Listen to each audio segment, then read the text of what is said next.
Breezy. Yeah. Looks like they back for a 5th season, man. Who that? Sports Roundtable. Who? SRT Crew. Whoa. SRT. They got that realness flowing in they DNA. Damn you lame if you ain't tuned to SRT today. HO got that payload when he say so. What you betting on? Don't get mad at me on fantasy. Break up Kyrie LeBron. I be smooth as sports superhero Hancock in the mix. Deal with roll tide forever. Real talk, you know who he gon' pick. See where I be with SRT. Behind the glass, that G-Money. They win strong, I never lose. 6-man elite, that's J Smooth. All you other sports radio shows is fake news. Believe it. Turn up your radios, cause it's time for SRT Radio. Yeah. What up? Breezy. Yeah. Looks like they back for. How about to run it again? It is Sports Roundtable. What up? This your main man, H.O. from Bankhead. And of course, I got the crew with me. I got from the top, I got Coach from the Red and Rail Sports Show. Coach each and every Saturday morning from 11 o'clock to, and as he says, until they get tired. Yes, sir. Here we go. And down at the bottom, I got my main man all the way from the Gump. It is D-Will, the coach. Yes, sir. I don't know if I got Mr. College basketball coming on tonight, Mr. Deshaun Tate. Should I call you Mr. High School basketball, D-Will? Oh, most definitely. Okay. Most definitely. What up, crew? What's happening? Listen, so Caleb Williams commits to UNC. I know that's one of you guys that you have followed. So I was gonna. Coach was getting kind of upset about his UNC Tar Heels not having a good season. Can you please enlighten Coach on what they're getting in Caleb Wilson? They're getting a guy that's only gonna be there 1 year, so enjoy it. Like, there's no other way to put it. But like, if to seriously answer the question, man, he's a 6'9" long guard, right? He's a guy that projects to the next level. He might not look what he will be in the future. He might not look like next year, right? But he's a guy that's going to come there 1 year. Hubert Davis is going to do as much as he can to get that guy to the next level. And hopefully North Carolina can win some games, but he a dog. He a real deal dog. Who's going to get him to the next level? Oh, no. Like, he might not be the best coach, but his pedigree and connections can get him to the next level. He might not be there. That's a fact. Yeah. That's true. The year ain't that bad, though, Coach. They're on the bubble. Yeah. But, Carolina is usually a blue blood. They started the season at number 1. They were preseason number 1 in the country. So, of course, it's a bad season. That was a mistake. And that was a bad loss last night, too. So. Oh, gosh. Man, you up by 10, and next thing you know, you down. Yeah. Yeah. Hey, man, listen, I'm going to say this, and I'm going to continue to say it. If your lead guy is 6'4" or less, you're not winning in college basketball. You're not winning in the NBA. It's just not happening. Steph Curry is an anomaly. You're not getting a Steph Curry every single day. Name another guy that's less than 6'4" that has led his team to championships. I'll wait. Keep waiting, because you ain't gonna get it from me. Yep. And the Davis kid is just too small. All the way up. Shadow and Davis are just too small to say, hey, I'm going to put it in y'all. Because we all know the point guard is what rules college basketball, right? If you got a good point guard, you have deep runs into the tournament. Those two guys are too small to say those two guys are going to lead me into the tournament. Even when you go to a team like Alabama with a Mark Sears backcourt, Mark Sears, LeBaron Philon, like those guys, LeBaron Philon right at 6'4", right? So he could take a lot of that defensive pressure off a 6'1" Mark Sears. So man, listen, you better have you some big bodies around those guys, because Davis is just too small to carry them to the promised land. Yeah, they need one of those old throwbacks like old Hansborough or somebody like that. And they don't have that. They got a lot of finesse wings, right? Yeah. They got guys that are going to play in the NBA, but they're finesse wings. They're not guys, that team doesn't fit to say that's a good basketball team. It's just a lot of pieces, and those pieces don't go together. Yeah. Yeah, I agree. Well, I know you agree. We know you agree. Well, I got Deshaun Tate coming on by 7:30, 7:45. He's gonna. I ain't talk. chopped it up with my boy in a minute. That's what's up. Yeah. You need to get him on. You need to get him on your eyeball. So y'all Listen. can really cover it up. Honestly, Deshaun Tate was the first ever guest on the Eyeball podcast. Okay, well you need to get him back. Yep. First ever, 2020. Yeah, need to get him back so he can chop it up. Yep. So yes, he will be on about 7:30, 7:45. He said it might be a little early, so we'll see. I got Ace to say he go jump on tonight. Hancock say he'll run a little behind, so we have a full house. It's gonna Hey, be chill, like baby. And Hancock always running behind. Huh? I need Hancock to give me some prize picks, man, because I've been losing. I gotta stop losing, man. Hancock trying to figure out which team he go transfer to. Oh, yeah, he gotta get out of there. He's in the transfer portal for the Flames. His fandom is in the transfer portal. Yeah, he said I might be a Falcon fan this year. I said we ain't got nothing over here. Don't come over here. Yeah. Good boy. What's his name? Schottenheimer. What's his name? Exactly. Hey, this is easy number this, man. Put the strings on my fingers, baby. And then you got Eberflus as your D coordinator. Come on, man. Yeah. Come on, man. Yeah, I don't think Hancock pretty happy right now. So that could be the reason why he's running a little late tonight. So we'll see. But anyway, we got a great show for you. We got some hot news coming right up. And like I said, we got Deshaun Tate, Mr. College Basketball, coming on about 7:45. It might be a little early. Then we got our roundtable discussion, Baller Busters and Bust Stop, our roundtable discussions, and boy, it's gonna be lit. So with that being said, let me get my banner up and let's go ahead and jump into some. I gotta find me a Q button to get my hot news button going. The hot news, yes sir. The hot news sponsored by our good old friends Big Easy Grill, Atlanta, Georgia. 1193 Collier Road, Atlanta, Georgia. The Big Easy Grill, the best seafood, Louisiana seafood in town. Crab claws, the shrimp po' boys, and all you can eat is there.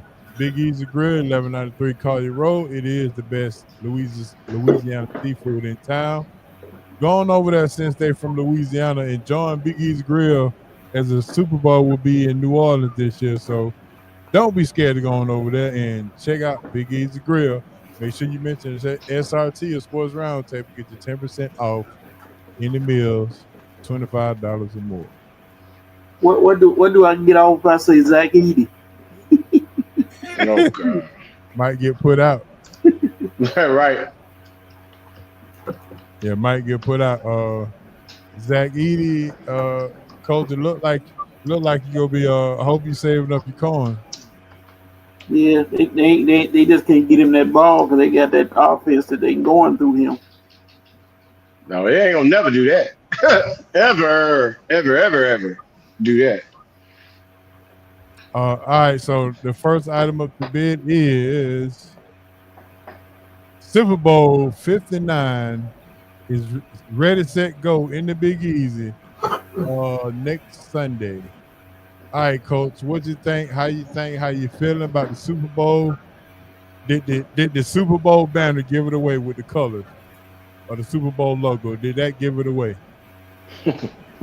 No. I mean, but again, you can't bet against Mahomes. No matter what you do, you can try to put it any way you can. You can put an all-star team out there against it. It don't matter. He get that ball in his hand, it's going to be pretty much up some points on the board. Field goal, touchdown, whatever. And on the other side, Jaden Daniels, don't hang your head, son. You just ran into a buzzsaw. That's all. You did what you did. But he is my buster. Not Not the early buster. Boy, you're a little early, coach. It's a flip. It's a coin toss between him and somebody y'all wouldn't expect. Mm. But we'll see. All right, so coach, are you? We'll go back to some picks in our roundtable discussion. D. Will, I'm gonna you, but before you answer, I want to ask you this, and I'm pretty sure we're gonna get a whole lot of energy from this question. Why is Jalen Hurts getting so much criticism and hate because of his performances or for whatever reason? The only thing he does is continue to prove and go. This was his second Super Bowl, right? Mm-hmm. Yeah. But to me, he continuously get the criticism as if he's never been to the playoffs or anything. I don't understand that the hate or the criticism for Jalen Hurts, but all he does is continue to win. Maybe he's overshadowed by Saquon Barkley this year, but somebody got to get Saquon the ball, and they're in the Super Bowl again. So you can answer that question, and then answer how you like the Super Bowl matchup. Well, I'm gonna tell you like this, man. We know why Jalen Hurts gets the criticism that he does. It's a couple of things, and I'm gonna start off right here. Jalen is a real ninja, all right, and he doesn't conform to what the media needs their darling to be, right? That's first. Second of all, you got to understand, they have to have a villain. They can't love everybody. Every quarterback can't be Patrick Mahomes. But the only problem is Jalen is easily hated on. Lamar Jackson is easily hated on because it's still the stigma of a black quarterback. Even though your boy is 50% black, he ain't all the way black, right? So they can still pick and choose Mahomes on how they want to classify him. But Lamar Jackson and Jalen Hurts, those are two real black men, right? And the media has still the stigma of a black quarterback. So let me say this. Also, Jalen Hurts does nothing but win. He doesn't win the way you want him to win. The same reason he was ran out of Tuscaloosa is the same reason he's back in the Super Bowl in the NFL. They want it to look a certain way, but you don't have to have it when you're Jalen Hurts look that way in order to be successful. And until people start seeing that and talking about that, he's always going to be the villain, right?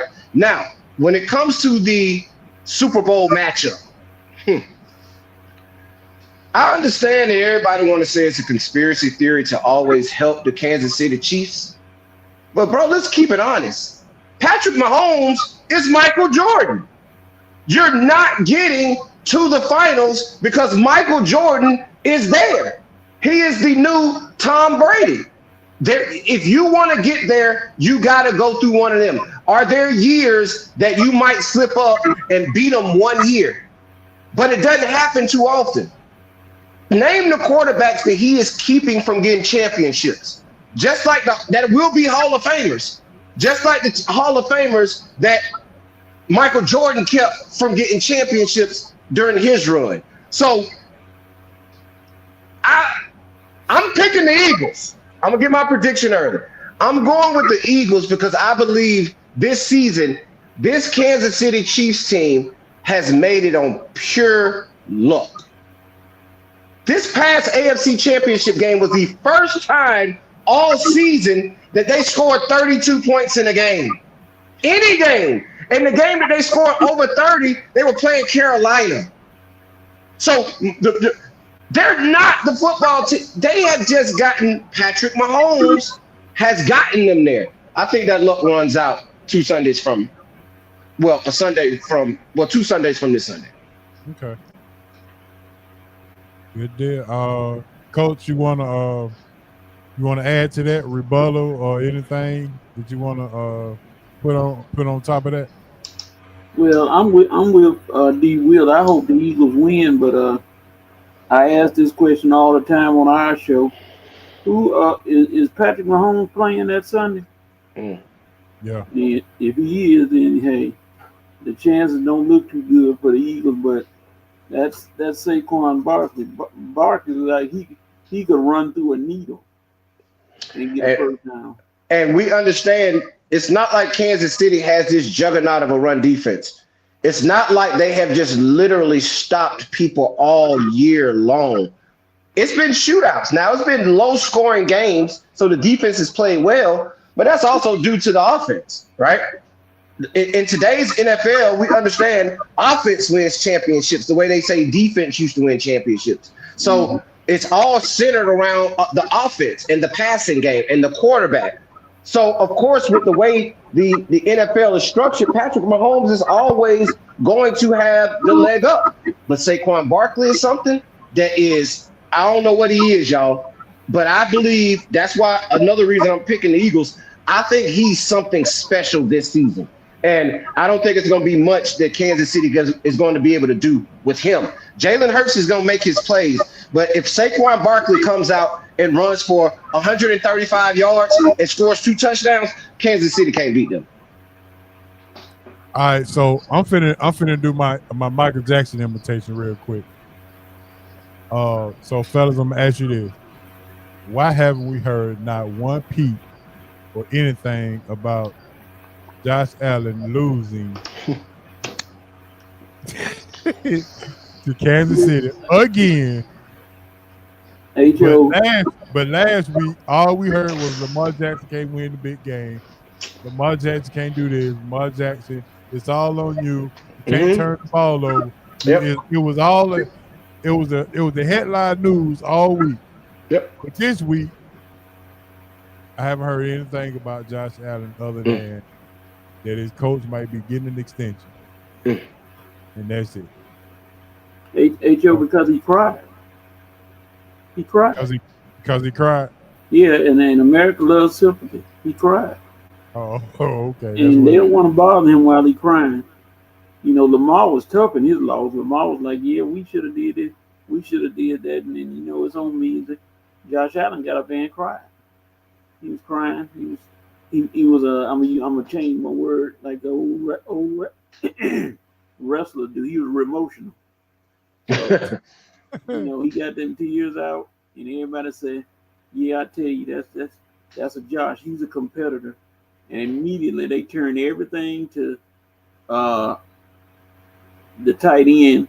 He should have caught that ball. He should have did this, and took everything away from Josh Allen, who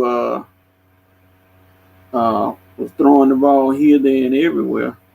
So, you know, he gets a break because he cried. It's simple as that. He cried like a cried like I ain't gonna talk about my boy Caleb Williams. I'm gonna leave my boy alone. That's my boy. He cried.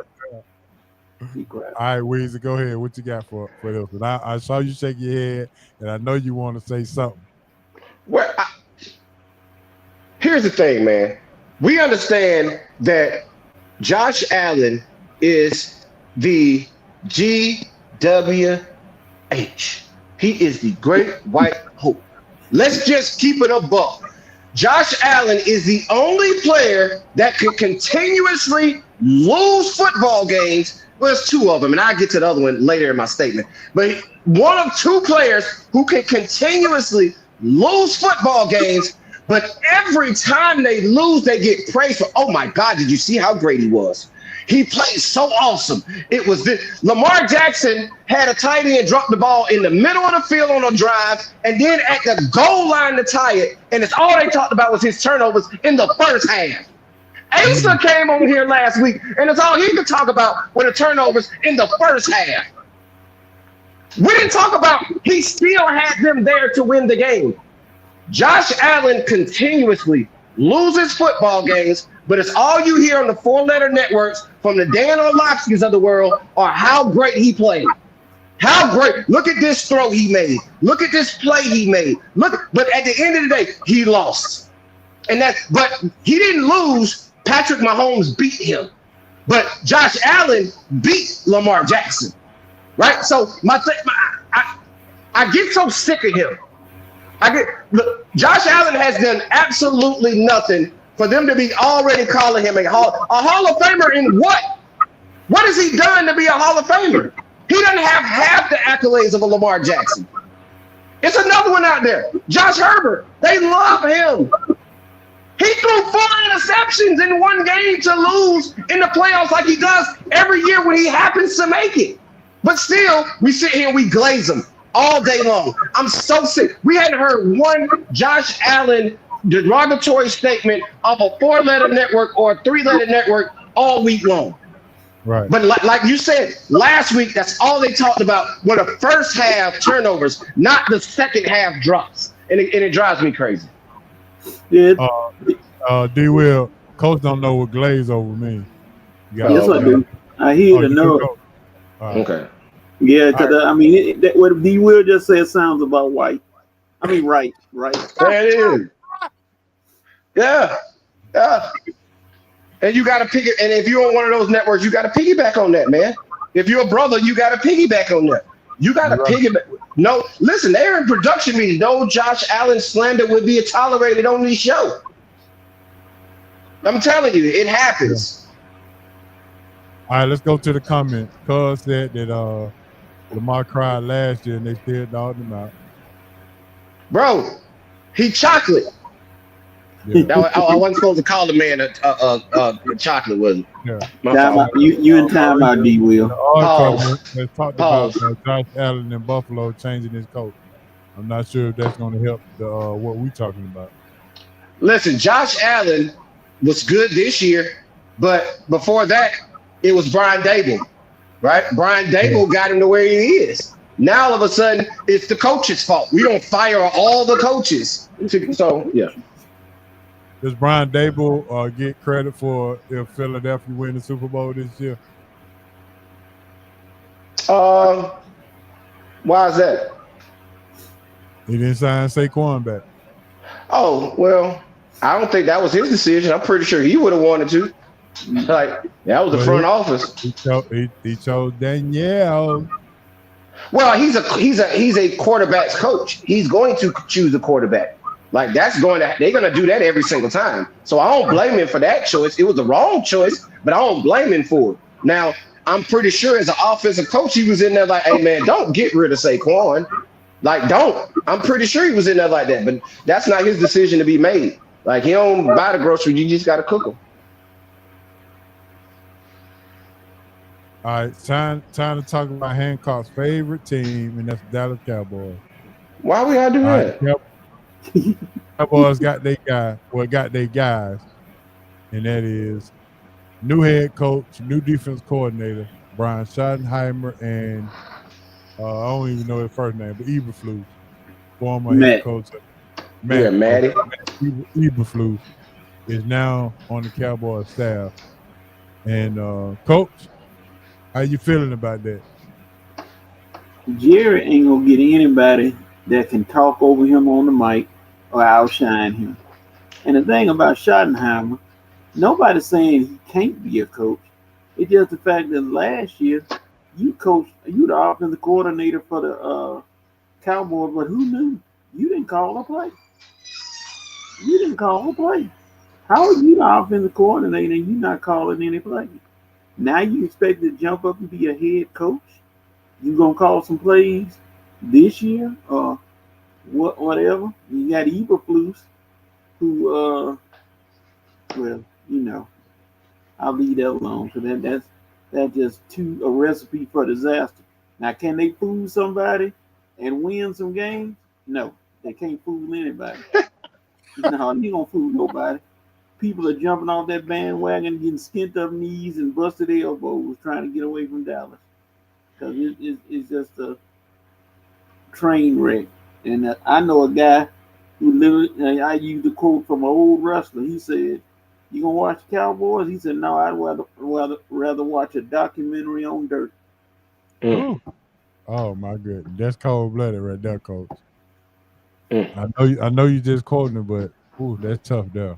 That's All tough. right, what you got for the Cowboys? They got their folk, they got their people in place. This is very reminiscent of the Jason Garrett hire. That's what it feels like, right? And we saw what 9 years of Jason Garrett was for the Cowboys, right? So if you're expecting anything different, the only difference between this hire and the offensive guru guy in Jason Garrett to now this guy, Jerry Jones don't make it his whole tenure.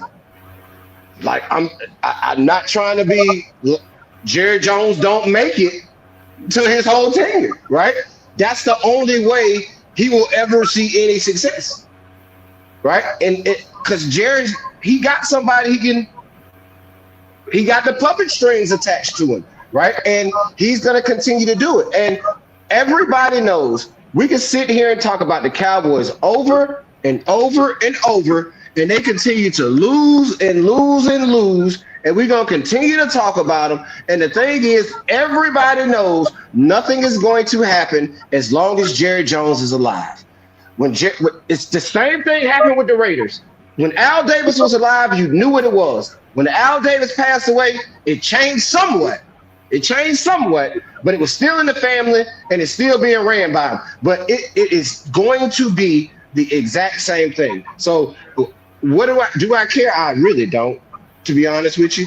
I know they're going to be a 8-9 team, a 7-10 team. They're going to be something of that nature. Will they pop up and win 10 games one year? Maybe, if they make the right signings. But are they going to ever be a playoff contending Super Bowl championship team as long as Jerry Jones is alive? No, they will not, and we all know that. And we sit here talking just to take up space on a show that's really good, talking about somebody that's really bad.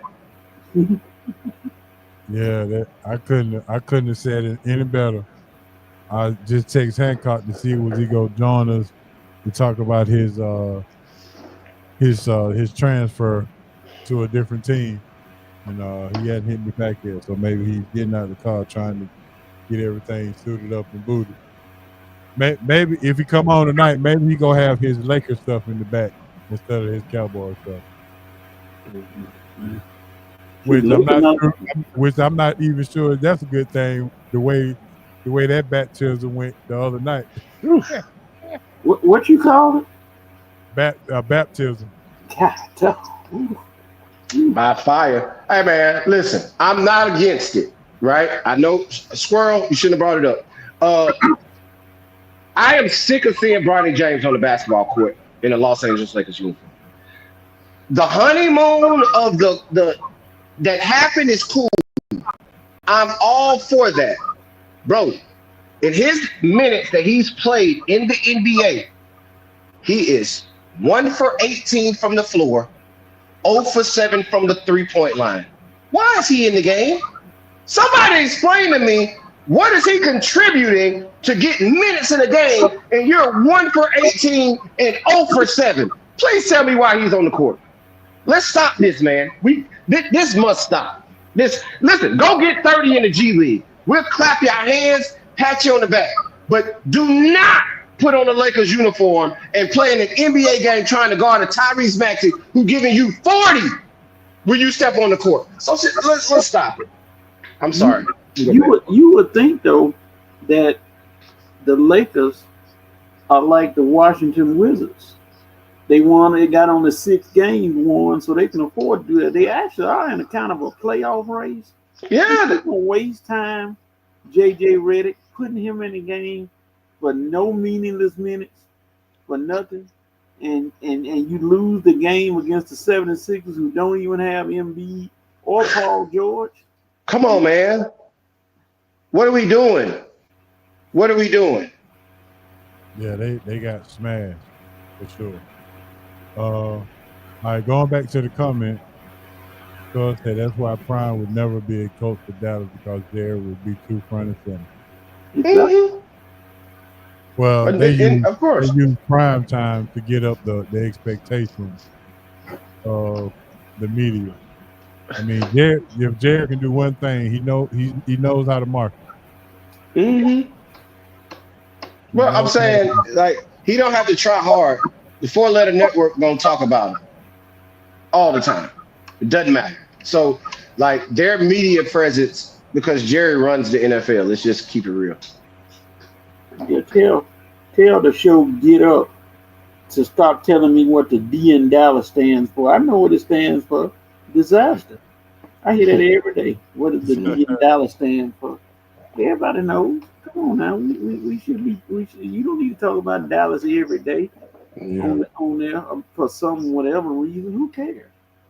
All right, the last thing in our hot news is Jimmy Butler gets suspended for the third time in 1 month. All right, D-Will, I'm gonna start with you with this one. What's going on in Miami that we act like we don't know? Bro, like, Jimmy Butler's done this everywhere he's been. Like, everywhere Jimmy Butler has been, this has happened. The only place it didn't happen was Philly, and the only reason it didn't happen there because they got rid of him before he could do it. They shipped him off. They traded him because they knew what was going to happen if they kept him too long. And that's what happened in Miami. He's going to do this every spot he goes to. Now, the stubbornness the back and forth, both, like, I get it, Pat Riley. Like, it's the Heat way, and the Heat way is your way. But you feeling a real Jerry Jones-ish right now, right? Like y'all having a pissing contest, and don't nobody care about how far you can pee. Like, that's really what it is. So I think they need to go ahead and sever ties. The trade deadline is what, February 6th, next week? Yeah. If I'm not mistaken. Like, go ahead and sever ties. Let's get this soap opera over with, right?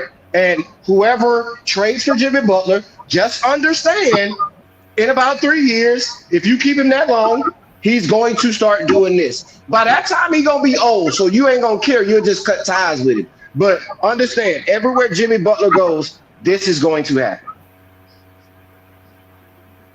Yeah. All right, Cole, what you got?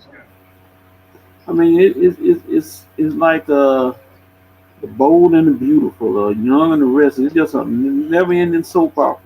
But one thing about Pat Riley, you're not gonna pump Pat Riley. Riley looking at you like, hey, you don't want to be here? Well, you don't have to play.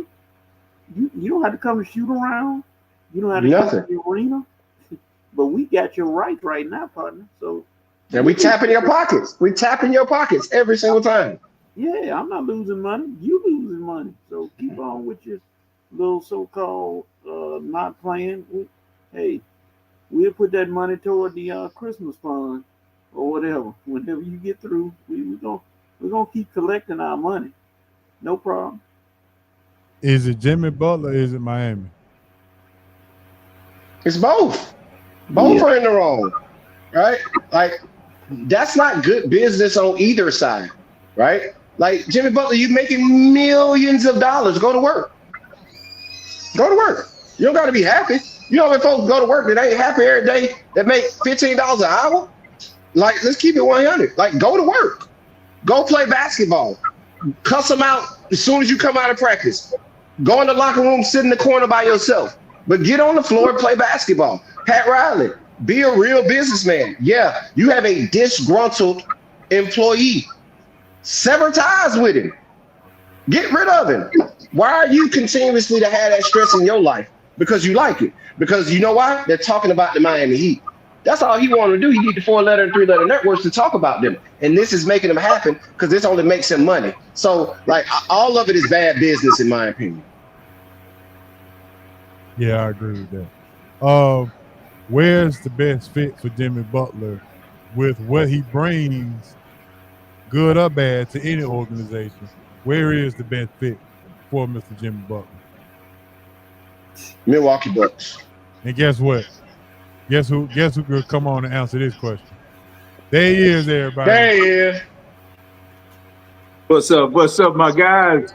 Yes, sir. What is that in the background? Oh, it's still up in the background. Lord have mercy. He just a glutton for punishment. Well, he got the whole wall painted navy blue. He can't help it. Yeah. Hey, you gotta do what you gotta do, baby. Hey, D-Will, you know when you go, you go. You don't back up. No, when you locked in, you're locked in, baby. You gotta be locked in, baby. That's it. What's up, guys? What's up?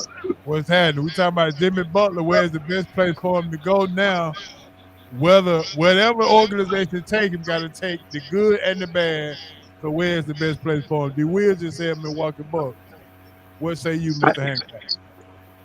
I mean, I don't know, man. I'm not sure what Jimmy is looking for, man. I mean, it used to be that he was all in with the Heat way or the Miami way and all that old stuff. But he wears out his welcome wherever he goes, seems like. I don't know if, it's just in his makeup, man. So as far as his best place, I guess a defensive principal place like Milwaukee might be fine for. He might be able to help them get over the hump. I'm not really mad at that.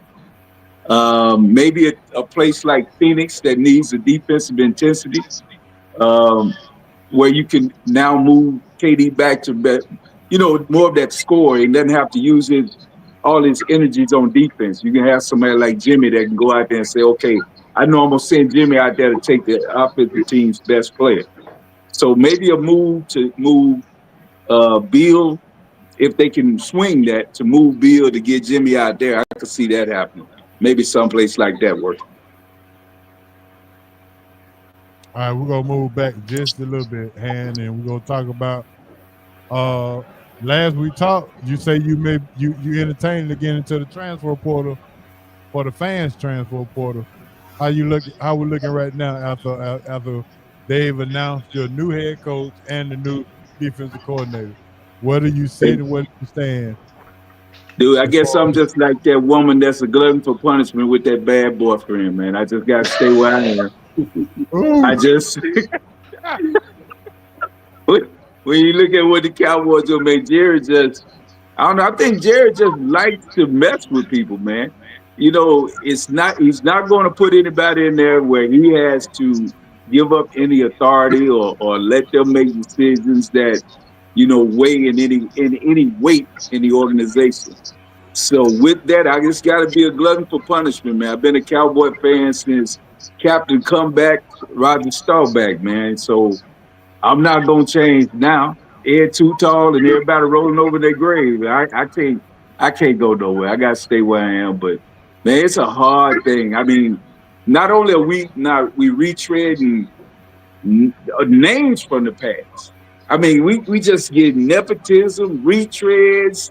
It doesn't stop, man. And I mean, it's a hard road. But they say all that no king will make you stronger. So I'm gonna be a bad boy after a while. Yeah, man. All right, so Han, we were just catching up. So we talked about the Super Bowl and the before we even get to that, I'm sure it's something that you want to talk about. But I'm gonna let you have your 5 minutes of expression. Why isn't there has been not one talk about Josh Allen losing to Kansas City again?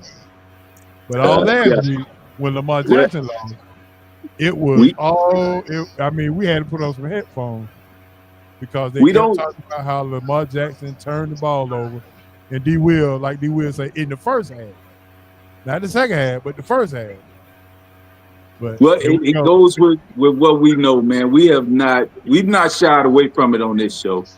We all know that this is the great white hope, and they're looking for that star person to come in to be Captain America. You can see it throughout this whole history of this country with what's going on in the country right now.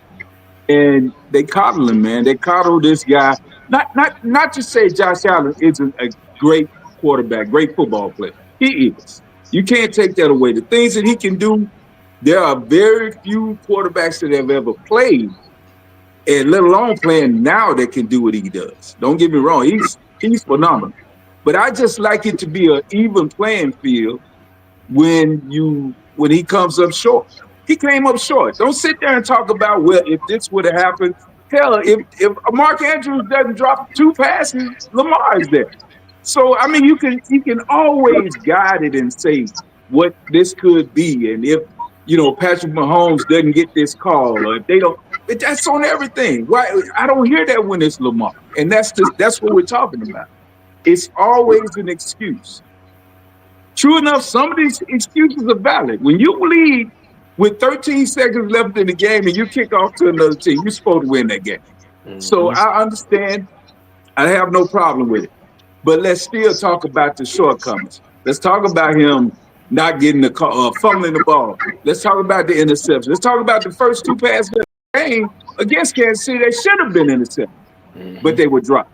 So with everything that you guard against and you talk about, when he makes a bad pass, it's like, well, the receiver didn't get his hands, didn't get around, or something didn't happen here. Not that it was a bad pass. I'm like, that's a bad pass. Call it what it is. And that's where I have a problem with it, is that you just keep calling and keep protecting them. And, you know, there's no sense in getting upset. It's like me being a Cowboy fan. It's going to keep happening. So we know what it is. We don't have to like it. And one thing we love about what we do is we're able to say what we're supposed to say. No matter what these conglomerates and all these 4-letter networks, and they can protect them all they want. But if you tune into our show, we're going to tell the truth. So there it is for me. Let me see. We got Deshaun Tate coming on here in about 2 minutes. And I had something else for you. I wanted you to continue going on. Oh, this is it. Who is now more criticized? Is it Lamar Jackson or Jalen Hurts? Well, Jalen got a little grace because he's made it back to the Super Bowl. So I'll still say it's Lamar, because Lamar is going to carry that moniker of never getting to the big game until he gets to the big game. And then they'll move the goalposts again and say, well, he's never won it. But right now, it's just that he can't win when he's supposed to win. When everything is in his favor, he hadn't won the game, or he has come up short in the playoffs. So that'll be his card until he's able to get past it. As far as what Jalen Hurts is doing, you can't argue with a guy. I think he started now 4 years in a row now. This is 5th year in the league, something like that, and been to 2 Super Bowls. Whether he's handing the ball off to a 2,000-yard running back or not, he's in the big game. And I would have been one of the most critical guys of Jalen Hurts. But the proof's in the pudding. He's in the Super Bowl. And, yeah, they built a great team around him, but he hadn't stopped them from going. So you can't really knock him. He's there. So I think the biggest deterrent or the biggest detractors that are given to a quarterback right now definitely go to Lamar. You can't keep going against Jalen. He's been there twice now. Hey, real quick, let me say something to Han real quick. Han, isn't it funny how you just made that point about Jalen and Lamar, right? And it's Jalen has to win it, even though he's being it. It's going to turn into, oh, but he hadn't won it. For Lamar, he hadn't gotten there. But even if he does get there and doesn't win it, it's going to turn into, oh, he had. But for Josh Allen, does he not get the most credit for almost winning? Right? He was so spectacular in an almost win. And then you just made a point about how they said they made a great team around Jalen Hurts. True enough, they put together a great roster around Jalen Hurts. Number 1 defense, one of the best offensive lines in the NFL. That's a fact. But on the other end, all you heard all year was how much better Buffalo was because they got rid of Stephon Diggs. How the talent was so much better. They finally gave Josh Allen all the pieces he needed to win. That's why the turnovers weren't as many this year, because he had the pieces he needed. But then all of a sudden, in the championship game that he loses, he didn't have the team that Jalen Hurts has. That roster is not, the goalpost moves every single time when we start talking about Josh Allen, and it's sickening. I mean, completely sickening. Yep, it keeps happening. D. Will, I'm glad you mentioned that, because unfortunately, I just want to let you know Josh Allen just entered the chat, and he got a message for you. I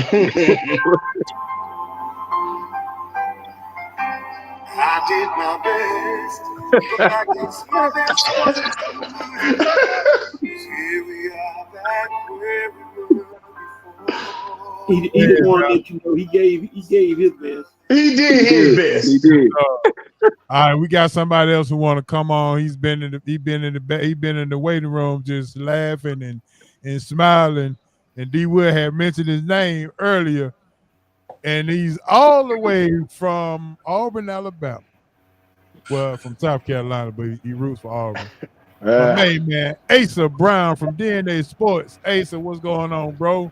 Hey man, I already know why you. What's going on, fellas? How everybody doing? But I already know why you want to have me on here tonight. I didn't come on here to hit D Will.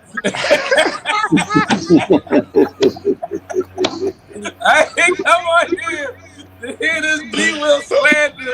No, I want to hear your Josh Allen praise. That's all I'm asking for. I just want to hear you say what you said last week about Josh Allen. I want to say, and I want you to remember, I started off saying he has a chance not to be considered a bridesmaid. I don't know how more disrespectful you can be to a player and or quarterback for sure that you call him a bridesmaid. That means hey, but hold on. Don't y'all know that little block that you put in the door to stop it from closing? You were hedging. Everybody that's in these squares heard me say bridesmaid, except for you. No, I heard you say that. But I also heard you turn around and hedge that bet with how great Josh Allen is. And then I said I compared him with had you supporting the Auburn man too. I compared him to Cam. Oh God. And that's so disrespectful. That was so disrespectful. Like, I'm not even rocking with Cam right now because of that interview he did with old girl. I'm not even a Cam fan right now. Like, so, but I'm telling you, that was disrespectful. No, so I will. Hey, so while I was watching the game, and I apologize, I'm jumping on late, so y'all probably covered some of this already anyway. But as I was watching the game, the first 5 minutes of the game, I was like, I'm glad I'm not sitting here watching this with D. Will. I should have texted you. I should have just. That's what should have happened. The first 5 minutes of the game, I was like, "Whoa!" I had D. Will. Hey, fellas, I'm through 2 interceptions off the rip. Hey, I'm out to cut y'all off for 1 second because I got a man in the back that is coming on here and he is despising this football talk. So I'm gonna bring him on so he can talk about what he loves to talk about. And that is our special guest, Mr. College Basketball himself, Mr. Deshaun Tate. What's going on, bro? What up, dog? How are y'all? What up? What's up, Tate? Appreciate y'all for having me, man. I don't despise the football. I mean, you know, when if you would have come here a couple of weeks ago when the Lions was doing very uncharacteristic Lions type things, then yeah, I would have been more than open to talk a little bit of foosball with y'all, man. But I've kind of turned the chapter a little bit. Yeah, but I saw your facial expressions in the background when they were talking about the quarterback. No, I'm good. I'm good with it. I'm good with it. You're good with it. All right, so D. Will praised you early in the episode, saying that you were the very first guest that Outbound Radio ever had. So that's a good praise right there for sure. Hey, I appreciate that. Hey, real talk. He was our first guest in February of 2020, and just last Thursday we had our 200th episode. So salute to my guy Deshaun Tate. Blessings, yes, man. Listen, I mean, y'all been really consistent and persistent. I love what y'all doing, man. Obviously, life challenges and other things have gotten in the way over the course of the last however many episodes, but just to continue keeping it going, man, and seeing you guys doing this is honestly, it's inspiring for me. Man, I got a full house tonight, man, and I'm glad you're on. Earlier we talked about how now coach, the middle coach right here, he's a UNC fan, so me and him got a little something going on. But I was trying to make you smile because they just got a commit from a Caleb Wilson, and I wanted D. Will to explain to him why he should be happy. So I'm going to double down and tell you to explain to coach why should he be happy of getting a caliber of talent of a Caleb Wilson. Well, first of all, he needs some bigs because, you know, obviously the elephant in the room right now, what everybody's talking about is getting rid of him, and which I was just having this conversation with a diehard Duke fan not too long ago, where they were just really gung ho on the fact that John Shire is the better coach and this and that and blah blah blah. But one thing about him is that no matter what happens between now and whenever he's no longer the coach for whatever reasons that may be, he can walk around perfectly fine after what he did a couple years ago. And I know that, HO may not necessarily love that, but it's just putting things into context a little bit. Hubert is a good friend of mine, man. And I love Hubert, somebody that kind of helped me out getting my first, start in this business. But obviously business is business. So I think that it definitely helps with them, as far as having a big, I think it's a learning experience for them, obviously. And, they're typically one of those teams that is the top rebounding team in the country. And if not the top, certainly at the top, certainly near the top, and, the top offensive rebounding team specifically in the country. It looks like they've kind of gotten away from that and just kind of being that team that you just don't want to run with. Like when you think Carolina basketball, you think getting out into transition, and you start talking about moving those legs, filling the gaps with wings, and some teams try to go out there and run with them, and that's the absolute wrong thing to do, is run with Carolina. Well, I don't feel like we've had a conversation like that in quite some time. So I anticipate that as down as the ACC has been recently, in comparison to, other years from the past, Carolina's going to find their way to kind of go on a little bit of a run. Nothing's telling me that they won't per se, but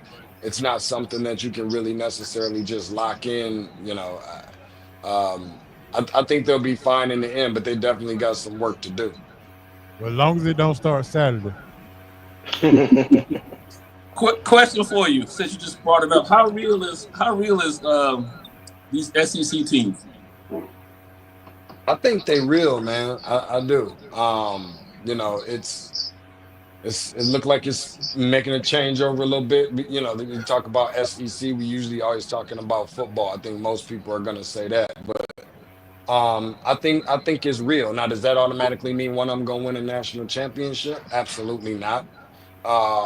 There's some teams that a lot of people not really talking about within the SEC. One of those teams is being Mississippi State, who I think is good, with Josh Hubbard, who's I think a sophomore and looking really good. I think they got a big game tonight against D. Will's team, and then at least I think that's tonight. But and Arkansas just recently won its first game in the conference after playing about 5 or 6 of them when they beat Georgia. And that ain't what we anticipated out of a Coach Calipari type team. So Auburn's definitely really looking really good. I don't believe in them nearly as much when we start talking about, early April. I know that's really hard to argue. Florida's definitely shown that, they put some things together. They're a really good team. I still think that the team that I would probably in that conference, because I don't really believe in Tennessee a lot, 1 and 2 teams that I think is the best team in that conference when it's all said and done, or I feel the most confident can make a run in March, is going to be Alabama and Kentucky when it's all said and done. So as far as that conference goes, but there's so many other teams. I mean, Missouri's been looking good. I mean, you got a lot of teams in there that's been looking good as of late, but I think that, just because that's the case, that don't always mean when March roll around that, we can't get to the Sweet 16 and only see, a couple teams remaining in it. We had that same conversation some years ago when the Big Ten got about 9 teams in, and then you look up by Sweet 16 and then there's only 1 left. So we'll see. All right, Hey Joe, just this little side joke. I have no problem with Mr. Tate, but right now you can tell me he can go on. He can go on. He ain't he's always fan. That's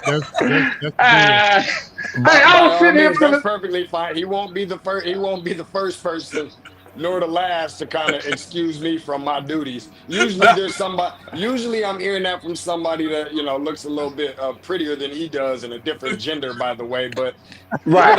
It ain't no surprise. Nah, I'm just messing with you, man. Cause I I got to hear from D. Will. I was like, I'm I gonna read. respect it. I felt so good. I felt so good hearing that. Like I was gonna say, keep going, keep going. I'm gonna say one last thing, man. Like when you talking about, I think we saw some years ago, and maybe D Rose is on this team, or I can't remember exactly what game it was, but I remember Bruce Pearl was coaching Tennessee at this time, and I think it was a #1 versus #2 against Memphis or something along those lines. Like that Alabama and Auburn game, especially the one at Auburn, like I imagine it being somewhat very close to just high intensity. You know, everybody's gonna have all eyes and ears on that game, and it's gonna be that's gonna be a crazy game. That's the iron. That's gonna expect it to be the Iron Bowl on the basketball court. To me. I think Auburn is still licking their chops from a few years ago when they got I won't say cheated, but the ball didn't bounce their way against Virginia in that Elite Eight Final Four game a couple of years ago when Virginia winded up winning the championship after getting beat by a 16 seed. So, you know, just love to hear your input on these SEC schools transitioning from football to basketball now. We are on our show. We like to encourage people. We like to encourage people. And somebody on our panelists, we definitely have to encourage. All of us have watched college basketball some point in time this year. Except one person. There's one person, Deshaun Tate. And Can I take a guess at it? It's no slander to you. It's no slander to you now. Don't want you to take it personal. But yeah, go ahead and give me your guess. That can only be Hancock. So I want you to explain and please encourage Hancock to watch and why he should watch college basketball today, because he was born in Memphis. I don't know if he's on the Memphis train or not on the Memphis train, but it's kind of suspect. He hadn't even watched the college. He told me he may be a Duke fan since Cooper Flagg came, but he still I ain't believe he said that now. So many different things can change in 200 episodes. So listen, I was the very first guest on the show. Again, very, grateful for that opportunity. I didn't think that, Hancock still needed me to give him some selling points on why college basketball is important or why he should be watching. Memphis is having a pretty good season so far. I can't really say a whole lot after they beat Michigan State earlier this year, but listen, I mean, I know it's difficult, and people don't respect the fact when it comes to Memphis basketball. Like, I know people talk about the Blue Bloods and talk about, Duke, Carolina, Kentucky, Kansas, UCLA, whatever. But college basketball is just as big. I'm not gonna say bigger or whatever, what have you, but you start talking about like second tier markets and programs and things of that nature. Memphis basketball is right there. Like that is their NBA team. I don't care what the Grizzlies do. That's their NBA team. So if that ain't enough to get Hancock excited, I get it. Penny Hardaway has been very disappointed. I mean, we're talking about other guys, Hubert Davis losing their job because they've underachieved. We're not even going to start really having conversations about being amongst, having the top 2 recruiting classes in the last, maybe 5 or 6 years I think Memphis has had. Sometimes I get a little bit concerned with thinking that Penny Hardaway is maybe trying to be their friend more than it is their coach. But I also understand that I'm a person that's just, sitting back in the lazy boy with my robe on, man, just enjoying the show. So I don't know, man. Memphis got a pretty good team. And I think sometimes that they've kind of had been more concerned with trying to keep the Memphis culture alive more than it is about winning basketball games. They want people to know that when you see Memphis basketball, that's Memphis basketball because this is what Memphis basketball looks like and it always has, more than it is actually about, I don't care how much we have to change things, we'll change them to add a number to the left side of the result column. So now I think they're somewhat kind of starting to do that a little bit. And I don't know, man, not the most disciplined team that I've ever seen, but they are a program even, but I think that they're starting to make some headway in the season this year where I think they can really potentially do some damage and get to the second weekend. He don't care. He don't care. If you ask Hancock to name 3 players from the Memphis team right now. 3? 1.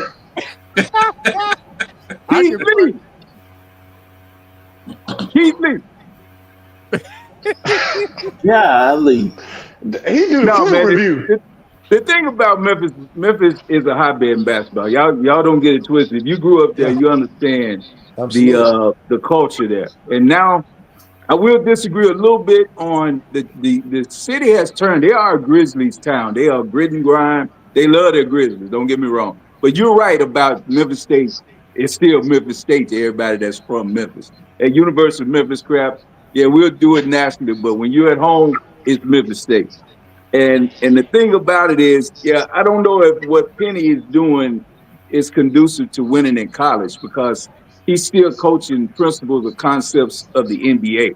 And I don't really know how that translates to college basketball at this time. I don't watch enough of it, but I don't think it does, to be honest with you. So I think that's what the drawback is. And if you even listening to Penny, he's like still kind of, I heard an interview where he said he still has aspirations to be a head coach in the NBA. So I don't think that this is really the end all be all to what he wants to do. He has bigger aspirations. If he can bring a title there, I'm sure that will catapult him into like a pro job. But I don't know, we'll see what happens with that. But as far as college basketball, man, I've tried. I've watched a little bit. I watched a little Duke. I've watched a little bit because I play a little prize picks. So I look for turnovers because there are a lot of turnovers, a lot of erratic play. And I won a little money watching college basketball in that way. Because it's really, I haven't seen impressive teams yet. If you want, D will y'all give me some teams to watch. Because what I've watched, I hadn't seen anything, man. I mean, and it's hard for me, again, because there's been so much turnover. You had a lost season due to COVID. Everything's just been disjointed. And even with what we see with Cooper Flag, he's going to be gone next year.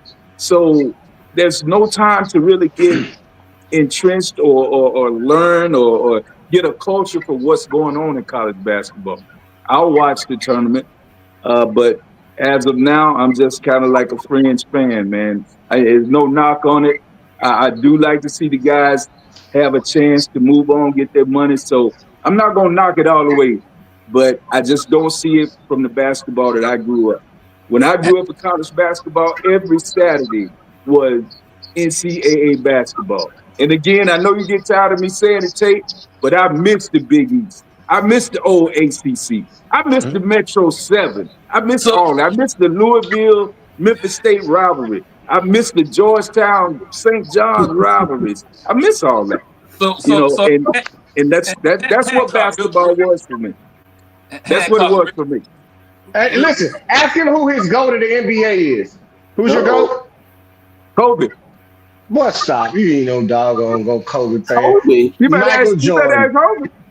Yeah. Michael Jordan. He loved Michael Jordan because that's who he grew up on. Jordan is the true GOAT of the NBA, but I'm a Kobe fan. Me too. You know I'm a Kobe fan. Go ahead, Ace. I got to say that. I got to tell the truth. Jordan is the GOAT, but I'm a Kobe fan. Yeah, I was going to say to Hancock, and Tate, this is your expertise, but me and D Will, I think, have agreed on this on previous shows and whatnot. I think what you just described, Hancock, basketball officially did to themselves what the NFL was trying to do to themselves in reference to the running back. They eliminated big man. First, they never cured the whole one and done. The one and done went too far. So your point about watching the games on Saturday or whatever, they eliminated, by the one and done, they eliminated people to come and watch because now either they were going straight to from high school to the league or only spending 1 year and then going to the league. So now your viewership, as far as knowing who they are and being invested, they eliminated that. No one wants to admit it, but that's what they did.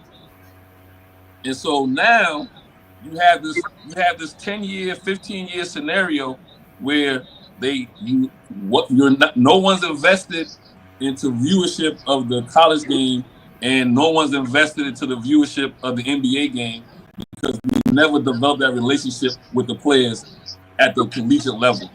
And then on top of that, they eliminate the big man. I don't care what you want to say about basketball.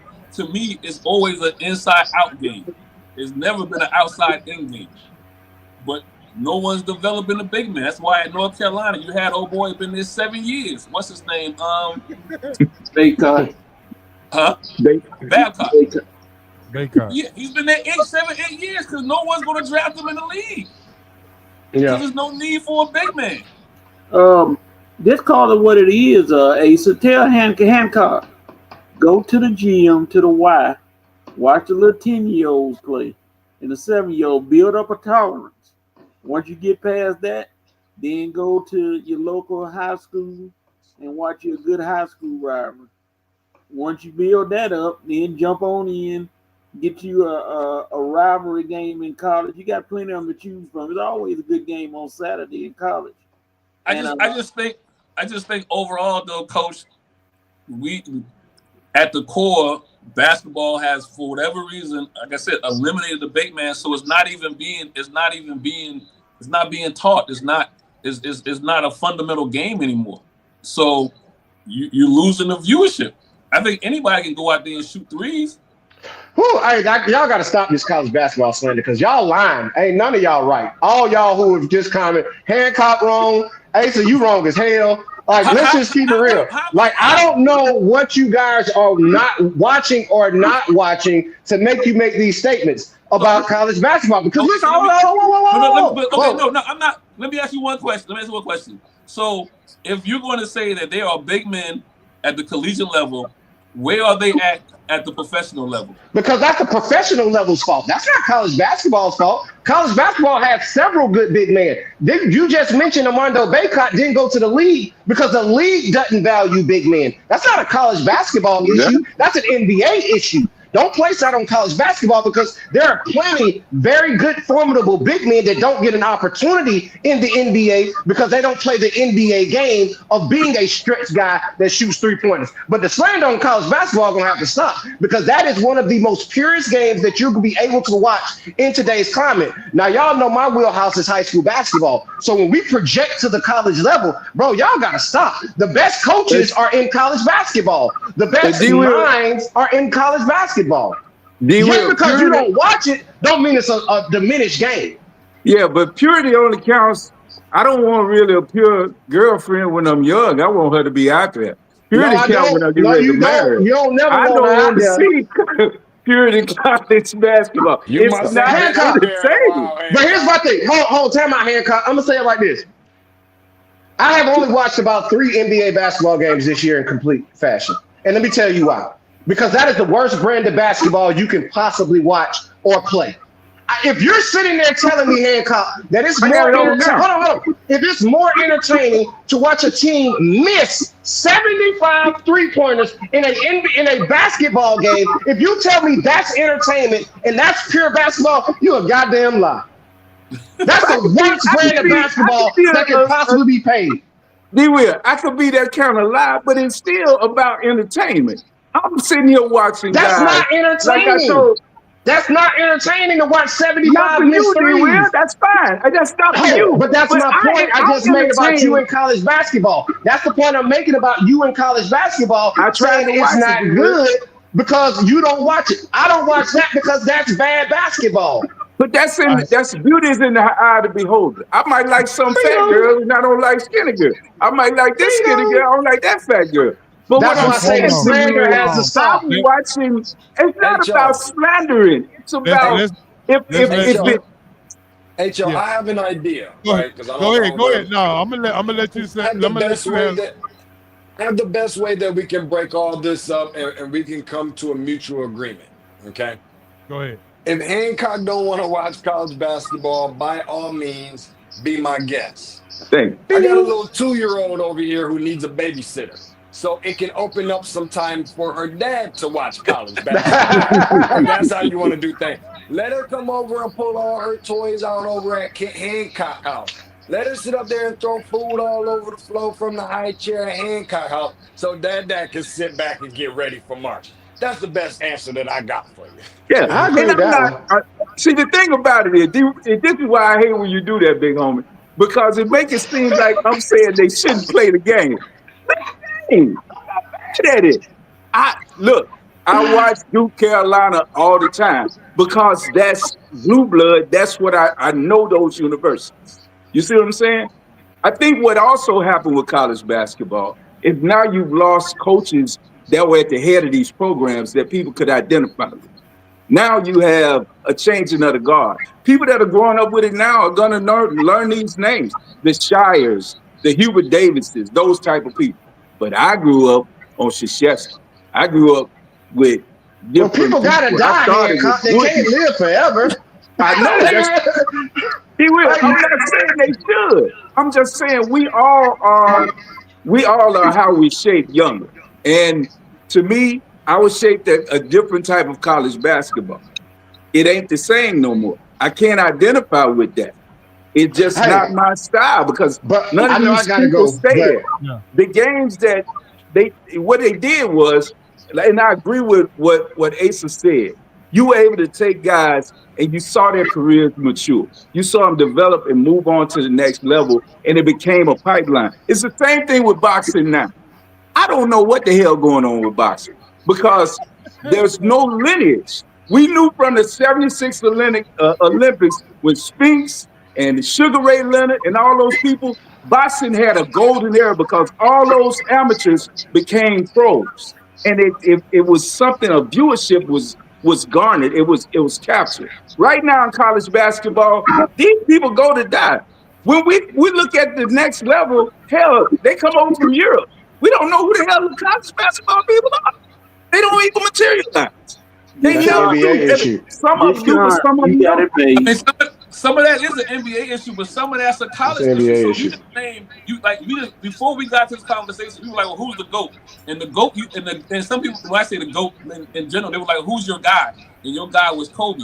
Well, when it comes to high school guys who became the Kobe, it's only two of them. It's LeBron and Kobe. Those rest of those guys that either stayed 1 year and left, most of them didn't develop into a LeBron and Kobe. So you know what I mean? So it to me in the long run, it benefited college basketball as well as the NBA for those guys to stay 3 or 4 years, not to be one and done. Because if you're one and done, you wind up on the Clippers. Ain't nobody watching the Clippers. You know what I'm saying? You're not getting to a household NBA team. You're winding up in. When I say this, I'm not taking a knock at Memphis, but you winded up in Memphis. You winded up in one of those franchises that might had a good run for a second, but then fell off. Like Memphis just came to mind. You're talking about. Yeah, I hate this segment turned into this because I want to talk college basketball. I just was gonna say that. My perceived disdain for college basketball turn this come. Because I don't have a disdain for it. I'm just not really interested right now. So it's not a disdain. So give me in it, baby. Let's do it this way. Tell the listeners how college basketball has changed from when Hancock used to. That's the same conversation. No, because now you got the NIL, you got the transfer portal, and you got the NIL, and some would say that college football SEC is going down and the SEC in basketball is going up. I mean, those are just facts. Those are just something that we can look at. But does the NIL and transfer portal have anything to do with how basketball is looked at today? And that's what I want to get to. Absolutely. So go ahead I think some of it does because, I feel like sometimes specifically with the NIL, and yes, I'm glad that I'm able to see guys getting paid and what have you. A lot of them is, guys that we walk around and they look like us, a lot of them. Even for the ones that don't, right? Happy that people are getting paid, especially if you're a good ball player or what have you. But I think one of the things that's kind of a knock on the NIL a little bit is the fact that you're putting some of this money in some of these kids' pockets, and it feels like it's making them work a little less hard and not as hard as getting to the NBA level, to the next level. of that come from the bottom type of, mentality or narrative, if you will. It just kind of sometimes feels like, they're not giving it their all, or that they have an already in the league type of mentality because they're getting a couple dollars. And I'm not totally mad at that, because some guys are just not going to be basketball players and step on an NBA floor when they're done with college. And that's what makes college basketball, specifically March Madness, some of the most watched basketball, and to me, the best product of a postseason, no matter what sport. If we're talking about Super Bowl, if we're talking about college football playoff, there's a reason we call it college football playoff now, because we've seen the success that March Madness has had within it. It's better than MLB in October. It's money generating, and all these different things. So I think that there's pros and cons to it. Obviously, with the transfer portal, it's hard to keep up. Then you have conference realignment, where it's like, what conference are they in now? I mean, Gonzaga's getting ready to move on to the Pac-12. A lot of people don't even know, let alone remember that was announced. It's just hard to keep up with so much different movement within those conferences. And so I think that a lot of that makes it difficult. And also the NIL or I think has helped, though, college basketball in some ways, because one of the reasons it sounds like, I don't want to put words in his mouth, but it sounds like that Hancock had an issue with a little bit, is that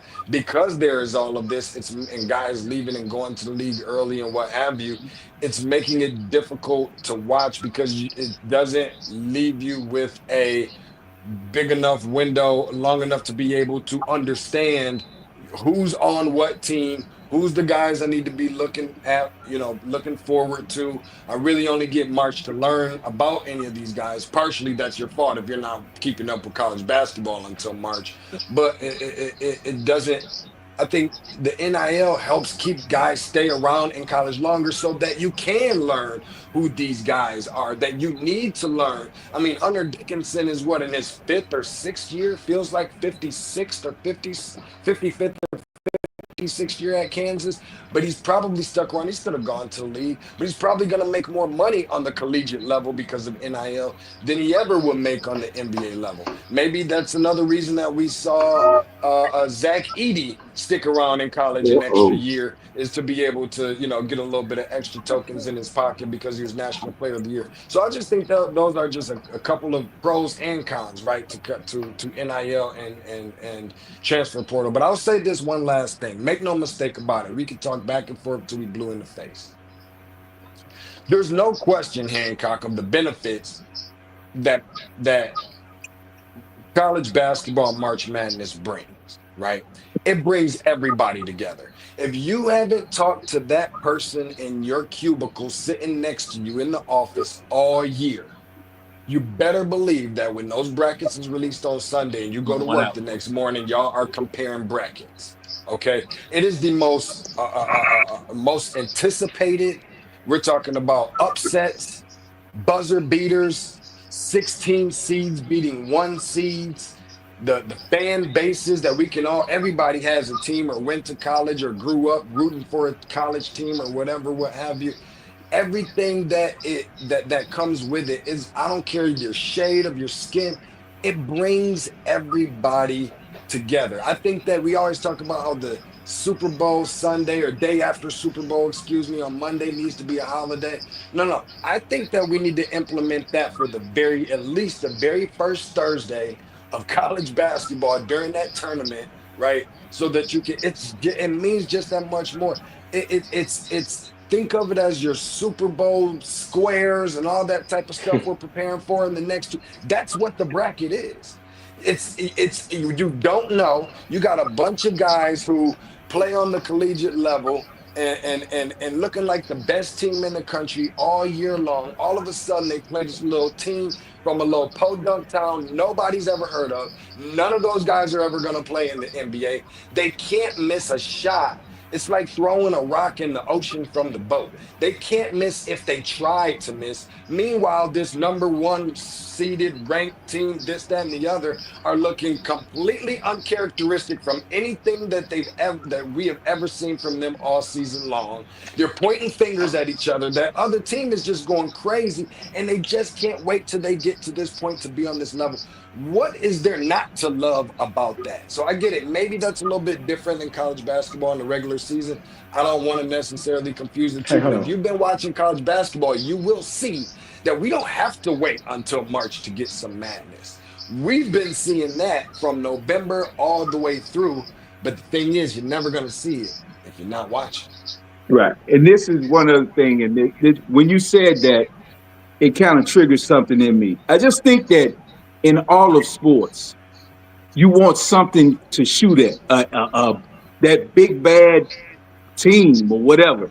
And in college basketball right now, you don't have that big bad team. Remember, you had the UNLVs that everybody knew was that juggernaut out you there, do. and everybody was going to go after. You had Duke when they Of wanted to course you run, and do. everybody was going to go after. You had those type of squads where you knew the Kentuckies when Calipari had them on their runs. You had a big bad wolf that you were hunting. I don't think you have that anymore, and I think that kind of takes away from the hunt because now it's just like it's not a. What is an upset in college basketball for the laid fan now? We don't have it. But if I had a bracket right now, back in the day, let's just say 10, 12 years ago, when there was dominant basketball teams, we knew I'm going to pencil this team into my bracket. If that team lost, it was going to tear my bracket up. That Now, makes it more interesting. that's what I mean. That's what I'm saying. Now it's like, I don't know. No, I'm saying this like makes it more interesting. It ain't different. It ain't different. It ain't. Because No. and I'm gonna Who's tell the you big why. bad Because team then? let me tell you. Well, first of all, I can explain it to you. If Okay. you look up at those rankings, they may not be number one, but they got a really good feel to where they should be number one because they beat the current number one ranked team, and they're led by a dude that I call Cooper Christ.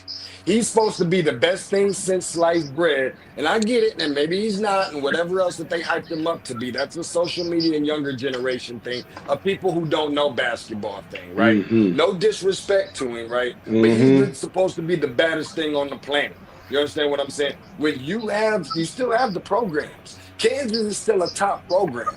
Carolina looks uncharacteristic, but they also look uncharacteristic when they made their run all the way to the national championship game at that time as well.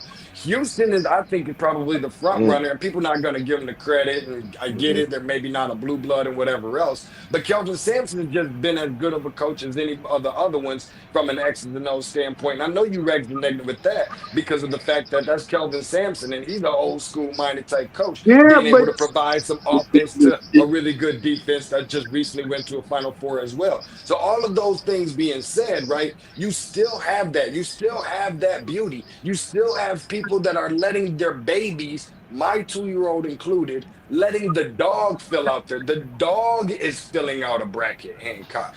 This is that is one of the best things that are happening in America right now. Trust me. Listen, I get it.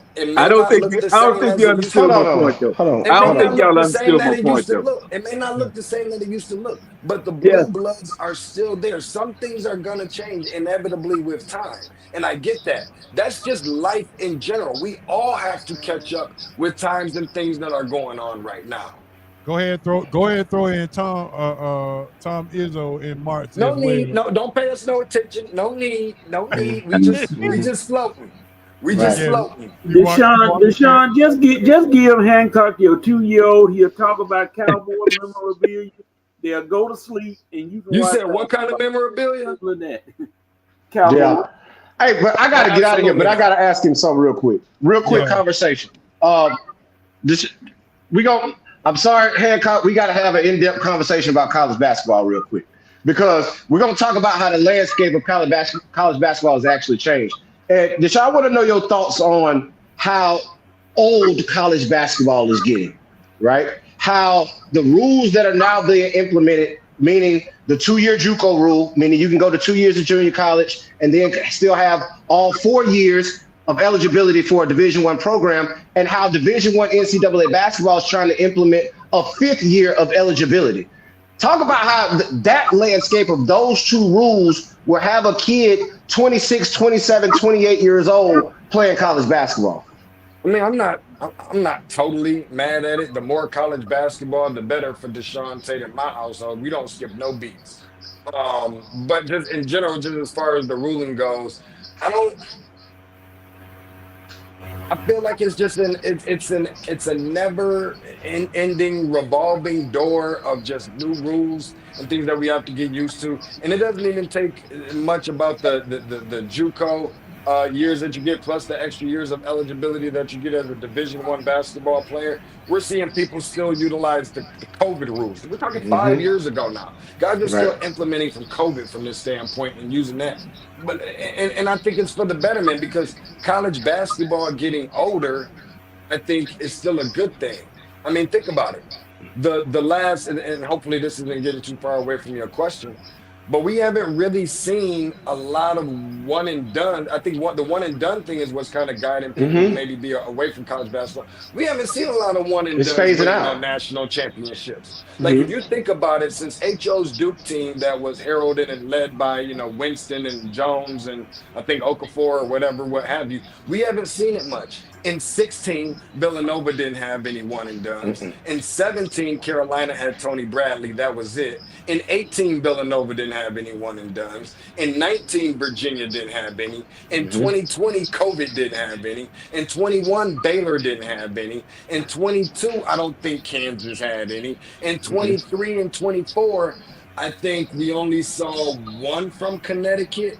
And that was last year, the guy here from Georgia. Other than that, so it hasn't really been much of that. I think college basketball getting older, I think is certainly a good thing. And again, I hope that was kind of answering your question. Yeah. As far as from an eligibility standpoint, I don't personally see much of a problem with it. It's giving guys opportunities that wasn't good. It ain't much different from the G League. You ain't good enough to go, or play consistently and persistently in the NBA. You go to the G League, you develop your game first, and then you get pulled up from the NBA. It ain't no different than, going to have you play a couple years at JUCO, perfect and fine tune your game a little bit, and be able to get some of that extra experience when you get to the Division I level, so you can see it all the way through. See, but and I'm glad you said that, because it did answer my question, but it leads me into my next question, which is, how does that affect the high school game, right? If college basketball continues to get older, where do these outside of the top 150 guys go? Where do the outside of the top 100 guys go? If college basketball and these coaches continuously want to get older and older and older by the year, and they continue to stack on days to where they're allowing guys to be older and older and older, there's nowhere for. So what does that do for high school basketball and those guys? Especially because the transfer portal is allowing guys to, get older and older and things like that. And it's kind of weeding out some of the younger guys from playing time. But it's not no different from the NBA, right? You get some of these rookies. We talk about the NBA and the NBA draft being and looking completely different than the way that it used to. You used to get drafted based off of being ready, go to the NBA and being able to produce and have an impact at the next level right away where a team can use you. Now they're just stashing guys away. You're never going to see them for 3 to 5 years. They're working on their game. It ain't much different than it is on the collegiate level. So where do those guys go? Maybe you don't go to the big programs. Maybe since everybody right now in today's generation and era is all about being different, right? Sometimes I feel like guys try a little bit too hard to be different, but just about being different, setting your own path. Listen, these young guys now, one thing I give them credit for is they are innovators. They don't give a damn about a 9 to 5 nearly as much as they do about trying to create something from the ground up. They are betting and believing in themselves. Why not go to whatever program, somebody who can use you? Matter of fact, I'm glad that you brought that up, because I had a conversation not too long ago with Tony Bennett, and we had some talks. Matter of fact, this is at ACC Media Days before he retired. And we had some talks about some guys that he had coaching, talking about Klay Thompson. Klay Thompson apparently, long story short, and I'm just paraphrasing here, felt some type of way he wasn't being recruited by the big schools. DeAndre Hunter, probably another example of this. But what Tony Bennett did is he installed some some confidence in those guys and said, they don't want you. You come here and play, and we gonna turn you, who's already a somebody, into a somebody bigger, and make them regret the fact that they didn't offer you a scholarship or send whoever else out the door, maybe recruit it, maybe want to get older, or whatever the case may have been, instead of bringing you on board. But instead, we're gonna show that to them in a Wazoo uniform, right? And I think that goes to the relationships and everything else. And forgive me for being long-winded, but you set the standard of where you can go. Maybe your team of where you always wanted to go is maybe a Duke or a Carolina, Kansas, whatever, what have you. They want to get older. By all means, you either get in and fit in with those programs, because they want to. The problem is they want to play right away. This shouldn't be a play right away type of conversation. People are ducking smoke is what's happening. Guys are transferring before, as soon as the word gets through that a coach is bringing in a 5-star recruit, not even about replace, but that he feels that player feels like can be in competition to him, he's on the first thing out the door, first thing smoking. That's a problem that we have with some of our youth, and not wanting to, I guess, channel their inner competitiveness, right? You should be willing to beat that guy out for his job, freshman or not. So I say you just go where you can go, and you show them up on the biggest stages, which is typically what mid-majors and low majors do once they get to the big stage. I gotta get out of here though, fellas. All right, D-Will. I know you got the role. Deshaun Tate, the only one that could have kept you here a little longer than expected. But before you leave, Deshaun Tate, and I know you got to go, give Hancock and D-Will some teams to look forward to in March. I'm looking at one right now, which I think is a sleeper, and that's Creighton. But that's just me. There's going to be a lot more teams that I can't really buy into. You're always going to hear that there's 8 to 15 teams that can win this thing. There's never really that many. There's probably a good handful of those. I think that D-Will's team probably realistically is one of those teams that I think can do it. They got to get away from living and dying by the three. So keep your eyes on Alabama for sure. I think they're a real player in this thing. Houston right now is my front runner, just overtaking Kentucky, who's the third team that I think I'll throw out there at you. Houston. Two teams that I really like. Houston is really good. They're my front runner. An older team. What it sounds like Hancock likes, an old school team mentality, defense first, all of these different things. On the mid-major level, you got McNeese State, who was there at the last year. UNC Dub. I think McNeese is definitely right there. Will Wade has done a really good job with that program. I can see them winning certainly a game, maybe even 2 in the NCAA tournament. I won't mention Michigan State just yet, but I do feel like, just in general, right? Put my bias aside, when you typically see Michigan State doing the things that are Michigan State type things that you see them doing this year, these are the type of teams, not the ones that are highly ranked and so forth and all those kind of things, but when they're just floating and not really being talked about and don't really have a star player among some of those type of things, when it's March time, it's Izzo time. I just think that they have been spoiled by Final Fours, and I think they really need it to be Michigan State needs their primary to be more about April than it is March, to be honest. Hey, but Deshaun, those are just a couple of teams. I'm going to give you a mid-major team. University of North Carolina Wilmington in the CAA. They just beat Charleston and William and Mary within the same week, right? So my nephew played there. Charleston's a good team. Yeah, Charleston and listen, they finally turned the ball over to Greedy Williams and put him at the point guard and allowed Deshaun Newby to go do his thing on the wing. So now, with that, I say watch out for them coming out of the CAA. New Mexico's pretty good, too. The New Mexico Lobos, coached by Richard Pitino, I think they're pretty good, too. I mean, you're going to have – hey, how about this? The Grand Canyon is going to be right there. Make sure you're paying attention to them. Grand Canyon's always really good as well. What about St. John? St. John's is solid, but I thought that St. John's had their window on last year. Can they be there? Of course. They got a guy right here out of Georgia named Davion Smith that played, I think, at Grayson High. Probably has transferred to every college institution since he's been on the collegiate level, probably. But he's here to get his bag, you know what I mean? And he's been very serviceable since he's been in college basketball as well. And he's playing for St. John's and looking really good for them. So anytime you got a Rick Pitino-led team, they always gonna be dangerous.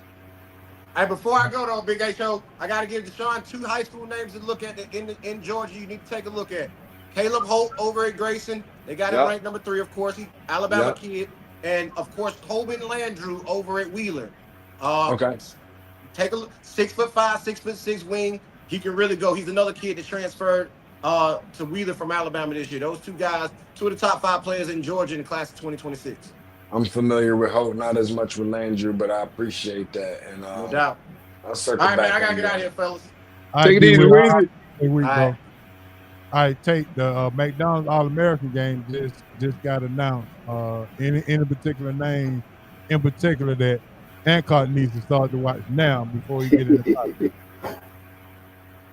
I mean, you got a few. I mean, we just talked about, Caleb Wilson that's going over to North Carolina. Obviously, that's a big name. I mean, you got some guys. Not that I can't think of names. I feel like I'm just trying to think how you feeling about the Arenas kid? What are you hearing about him? How do you like his game? I'm not hearing a lot except for how much, people like him. I think he's an entertaining basketball player, still got a lot to learn. I think that's pretty clear, especially for someone who's, reclassifying up now. Definitely good for sure. But, definitely good. Definitely a good player. Hey, before you go for that, can I ask you a question on that? Sure.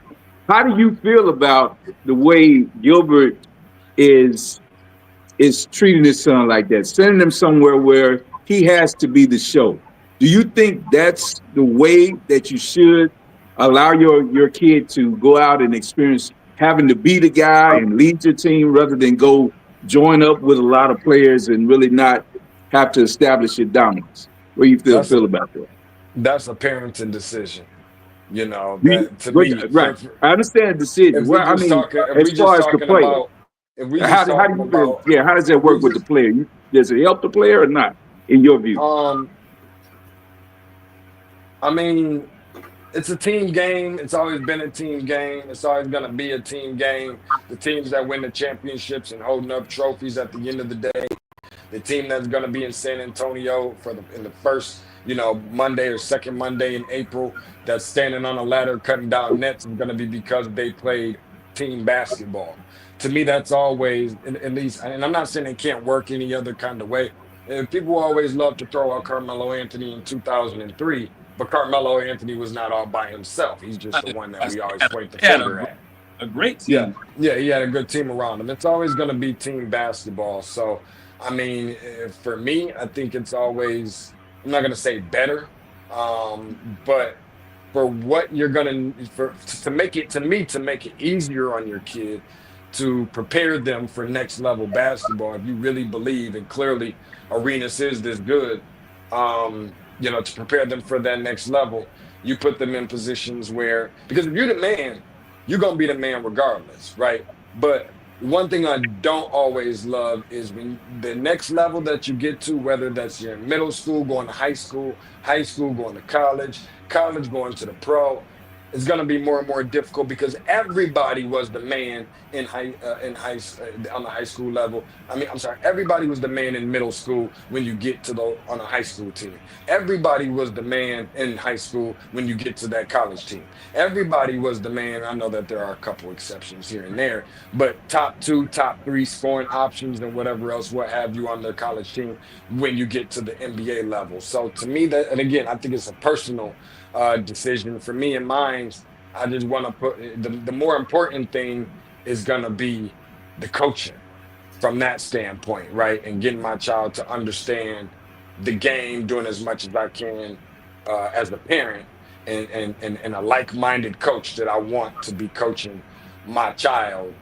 Not so much about my son being the man or my daughter being the girl on that team.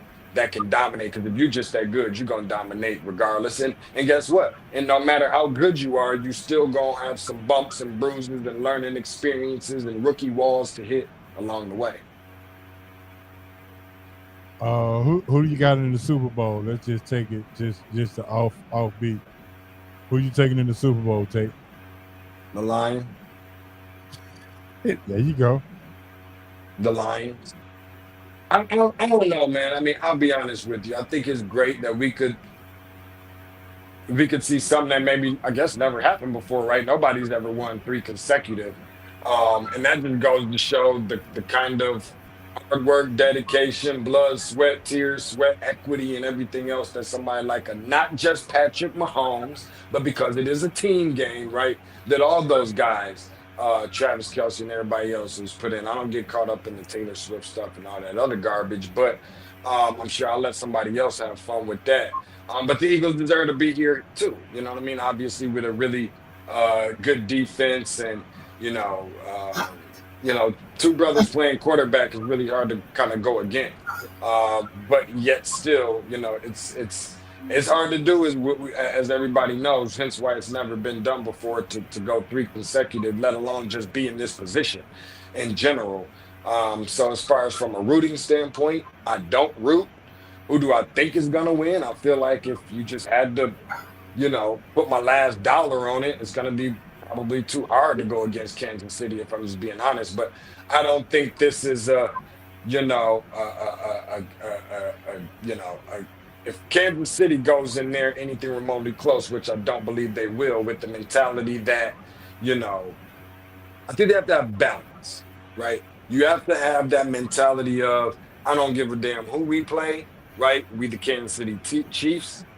But you can't look at it like, I don't give a damn who we play, we the Kansas City Chiefs, if that makes sense. You have to be able to have some balance. You still got to keep that grind mentality. You still got to treat it like you ain't won no Super Bowls yet, all of those different things.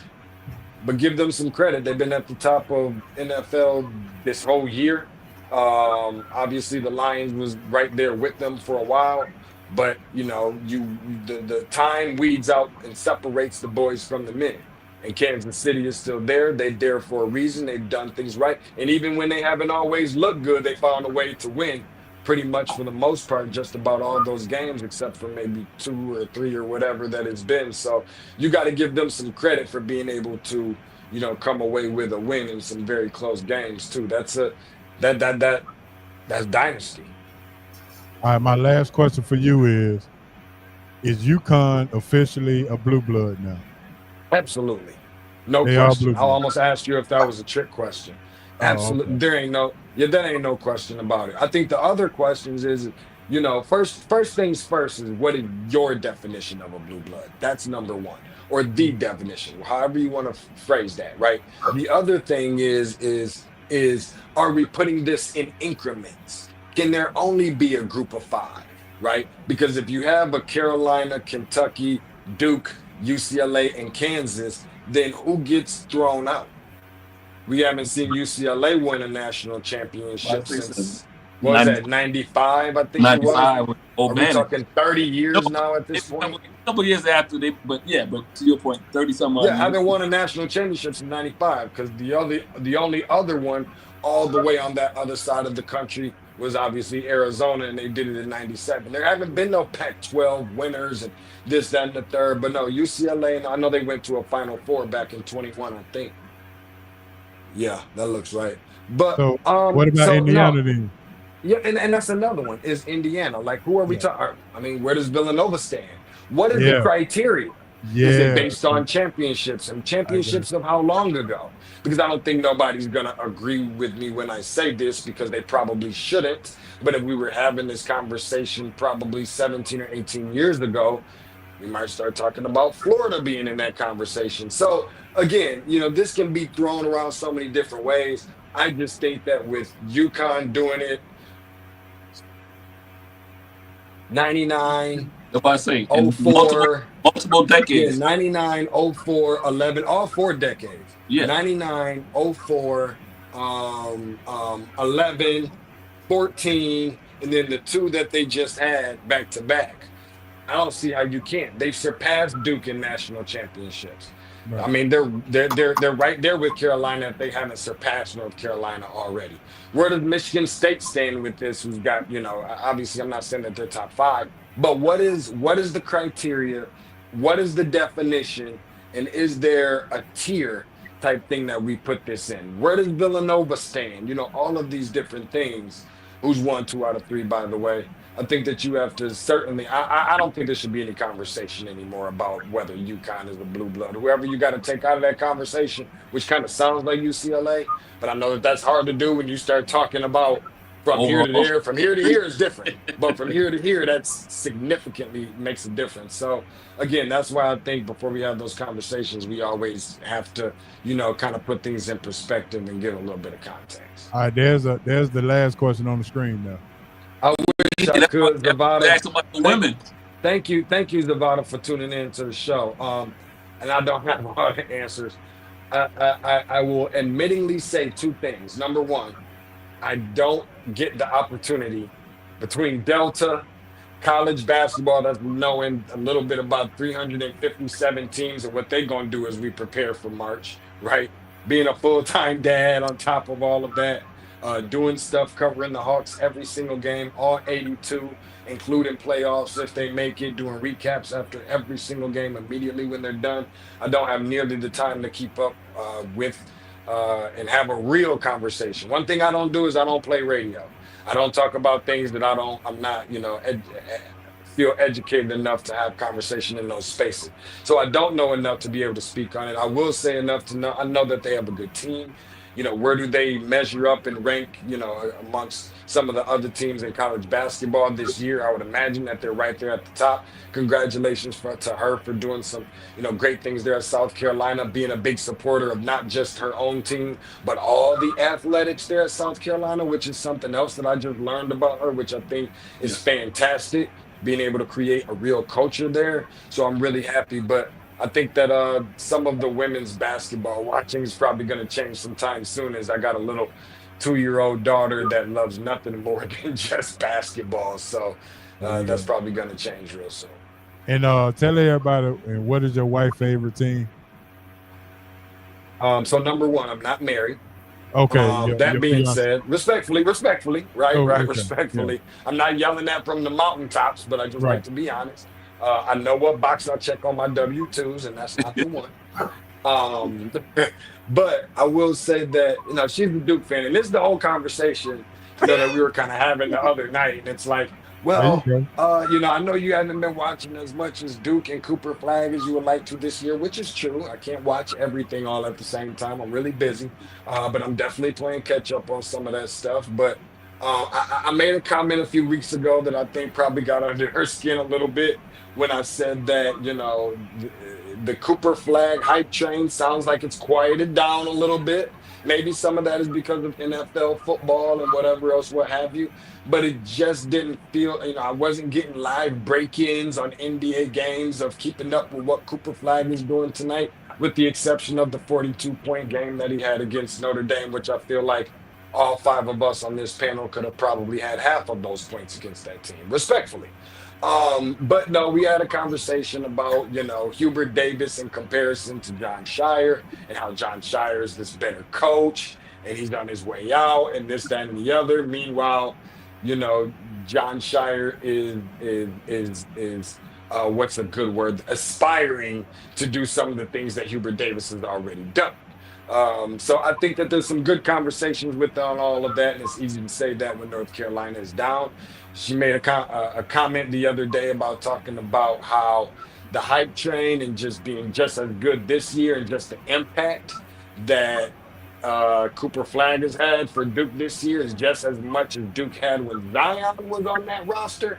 And I cannot respect that at all. So that ended up being a conversation that led into about 2 or 3 o'clock in the morning and turning backs on each other and all this other type of stuff. It gets serious like that. No, we went to Duke in Carolina for Coach K's final season. So that first meeting at Carolina, we went to it. Of course, that was a dream come true for obviously both of us, but definitely for me, because I just wasn't sure that was one of those things that was ever going to get a chance to happen before I died.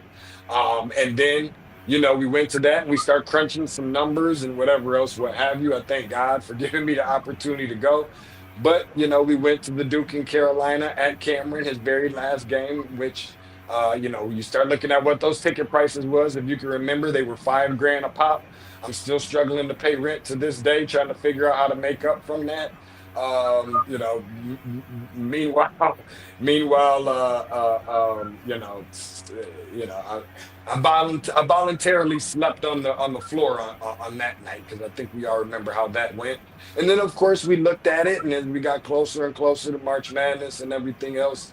After they put my Spartans out, it started to become more and more looking like Duke and Carolina were going to play in the Final Four.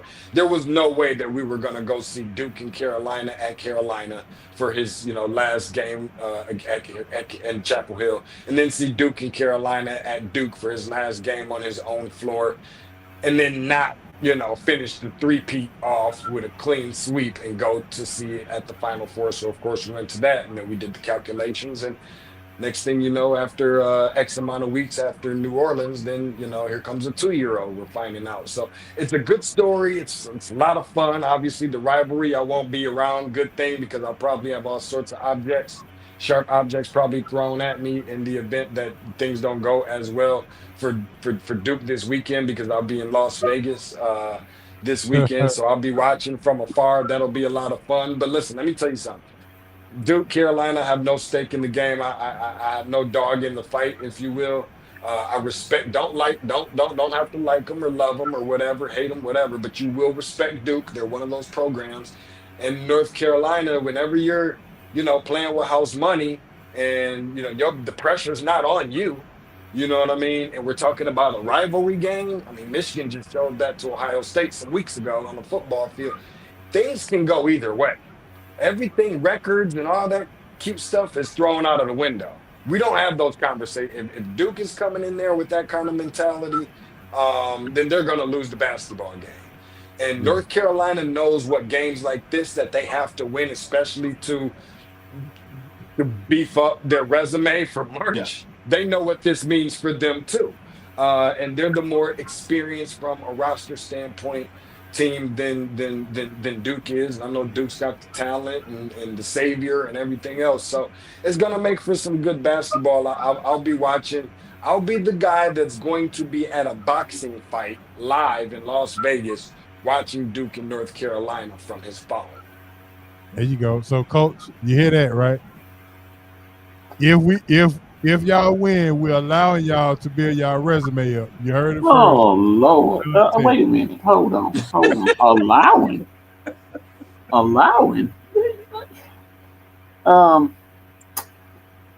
H.O. Did I hear that wrong? Yeah, you said allowing, but to hear you say that, my comment is just this.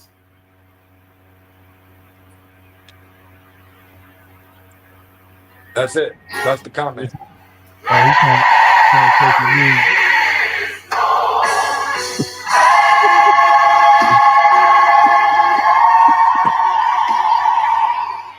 No, sir. You ain't gonna allow us to do nothing now, cause y'all playing good. I mean, you're number 2 ranked, but you ain't just gonna have a mercy game where y'all say, "Well, we'll let Carolina win and do." Come on. Hey, look. Hey, another North Carolina fan on the look, Hancock. There, your boy. I see it, Maurice. Yeah, you see it, right? Yeah, I see it.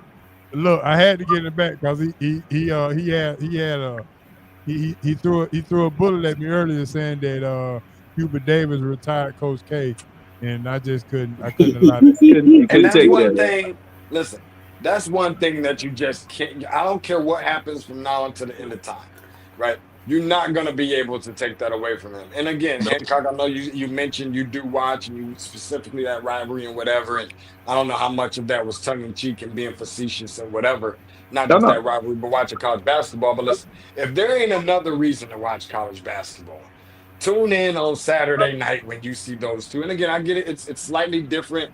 thought it was a little weird when I saw some guys look like they were helping each other off the floor sometimes. A lot of these guys grew up together, and now it's more about the friendships. It's not as much about the hatred, but it's still. And I know that you know what all of this stuff means for Duke and Carolina. I know that I get it. But for the other listeners out there, and for the other people that are watching, you having a hard time with college basketball, tune in. Because this is one that you're definitely gonna want to watch. And I think this is the one this one is at Duke this time, I think. Right? Yeah. This one is at Duke. They usually play the second meeting at Duke. The first meeting is at Duke this time around. So yeah, they switch it up every year. Yeah, every year. I'm looking forward to some really entertaining basketball. I wish we could see Dickie V calling those games again. It feels a little bit different. I respect, Jay Billis and everything else, and the guys that come and do such a fine job. But that's college basketball at its best. That's everybody talking Michigan and Ohio State, and then you got the Cowboys and whoever, right? Exactly. And then obviously Lakers and Celtics, if that's even still a thing. And whatever, right? But when you start talking about Duke and Carolina, it just cuts a little bit different. That's the best thing going.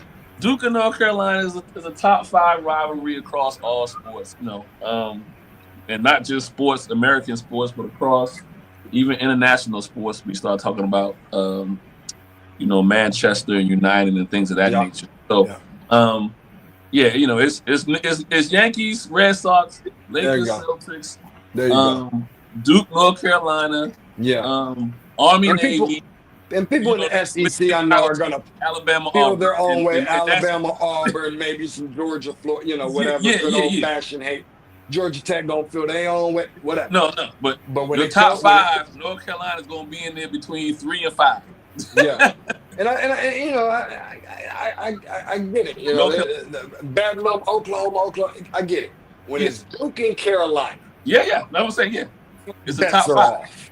All bets are off. That's the cream of the crop, baby. It's gonna sound biased, but that's the cream of the crop. You want to know why I say if you need a reminder, Saturday night it is. And what better place to do it at than Cameron Indoor Stadium? Because what hasn't dropped off, regardless as to who's the coach, players recycle. What has not dropped off is how crazy it is in that arena. I promise you, if y'all don't do nothing else, I get it. Tickets are expensive, this, that, and the third. You haven't lived yet, right? You haven't lived till you go to Cameron. I promise you. Listen, I'm not asking nobody to spend $5,000 a ticket the way I did and blah, blah, blah. But listen, if you got a little extra tokens, if you got to save up for the year, if she asking you or he asking you what you want for Christmas, what you want for your birthday, put everything else aside. Whatever, I need this right here. It is a totally different kind of experience that you have just never witnessed. I don't care how much of a basketball fan that you are or are not. That takes the cake amongst some of the best. And I've seen some games, I've been some places, done some things. That's right there. If it's not at the top, it's certainly super close to it. All right, well, since you're mentioning that, let's go ahead and you hang on in there with us. We ain't got but about like 10 minutes left for the show, so hang on in there with us because I got some stuff that you go enjoy. I got some 3-point shots, which is some questions that I know you would love to enjoy.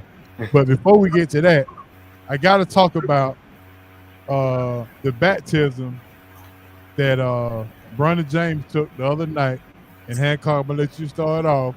He got baptized by Mr. Tyrese Maxey, and do you blame his father? Do you blame Coach? JJ Redick? Do you blame the hype or the expectation of what we all perceive that Bronny would be? But he got baptized. Welcome to the NBA. Dude, it's a shame that he's got to take this, man. I mean, he does not belong in the NBA. I'm just going to be real about it. I said it from the start, and it's bad because I do like to see young brothers get their chances. This is a wasted roster spot on the LA Lakers. I'm sorry, it is what it is. And for LeBron and whatever and JJ Redick to pull this crap and say that he was more than a project, that he was going to be a player in this league, and to be, a term that you always use, exposed, big homie. He's just not an NBA player. Maybe he'll become one because we've seen guys throughout travels go to European League and go to G League and become players honing their skills. But right now, man, Bronny does not belong in the league, and it's a bad look. And it's a bad look for the Lakers. It's a bad look for LeBron. And it's LeBron's fault because he pushed this. He made this happen.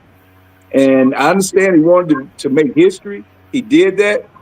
But it's a bad look, man, and his son is taking the brunt of it.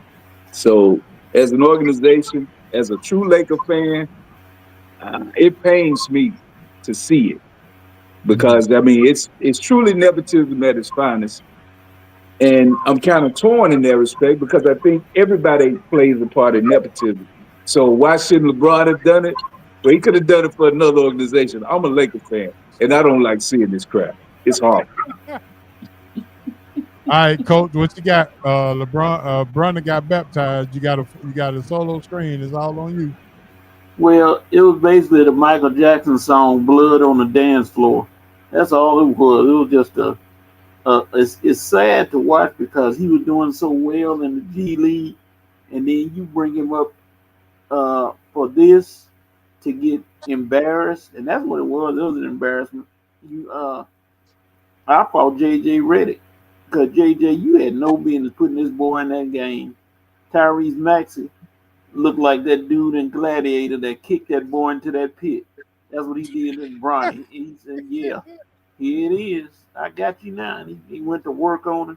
And it was just embarrassing. And that ain't going to stunt his growth because his daddy going to stay with him. But that can actually hurt a person when you do them like that, expose them to getting drilled like that.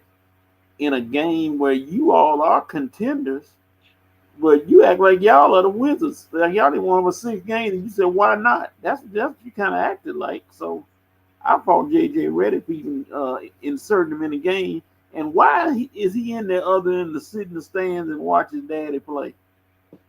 I mean, come on. He'd still be down in G League getting jump shots, getting better, moving his game up. They flew him in for that, too. It was embarrassing. Yeah. All right, Mr. Tate, it's on you, bro. What did you think about that baptism? First of all, I think a couple of days ago they actually called, blew it up all over the internet and getting all kind of notifications about him doing it to somebody else. Right. So by all means, deserving to get, the criticism that comes with it. That's just part of the game. You know what I mean? That ain't the first time that's happened to him, I'm sure. And if they keep on rolling him out on that floor, I can tell you right now, it ain't gonna be the second time, the last time that happens to him. But listen, I mean, I don't know. I mean, I've been having conversations with people for so long about whether NBA player should have gone to the NBA or this, that, and the other, unfair treatment and whatever else. I do feel a way that, he's taking up a roster spot for somebody else whose last name isn't James and had to work a certain level of hard. Not saying that Bronny hasn't, that just not getting that opportunity and being taken up by someone who's pulling some strings. Because if we just being honest, since I know this is hard for some people to do, but if we just, completely taking the last name off the jersey, you ask if he's a basketball, an NBA basketball player making a roster, which is probably really still not much of a question. And the answer there is going to be no. And I think that he will become a better NBA basketball player. First reason is because he's going to have more opportunities to become that, right? Based off of who he is or who his dad is, rather, than some of the other guys who get the opportunity and they just don't cut it. So they get sent down to the overpopulated or oversaturated G League and never find their way back and see the end of the light at the end of the tunnel. But I mean, I'm seeing people that are also hating on him in the situation as if they really got personally something, against LeBron James or mad because LeBron didn't have sex with their mama and that they're not the one that's LeBron James. You know what I'm saying? I'm just being honest. People talk that bad about, I don't think it's that serious, but people talk really, really bad about LeBron and Bronny. So from that standpoint,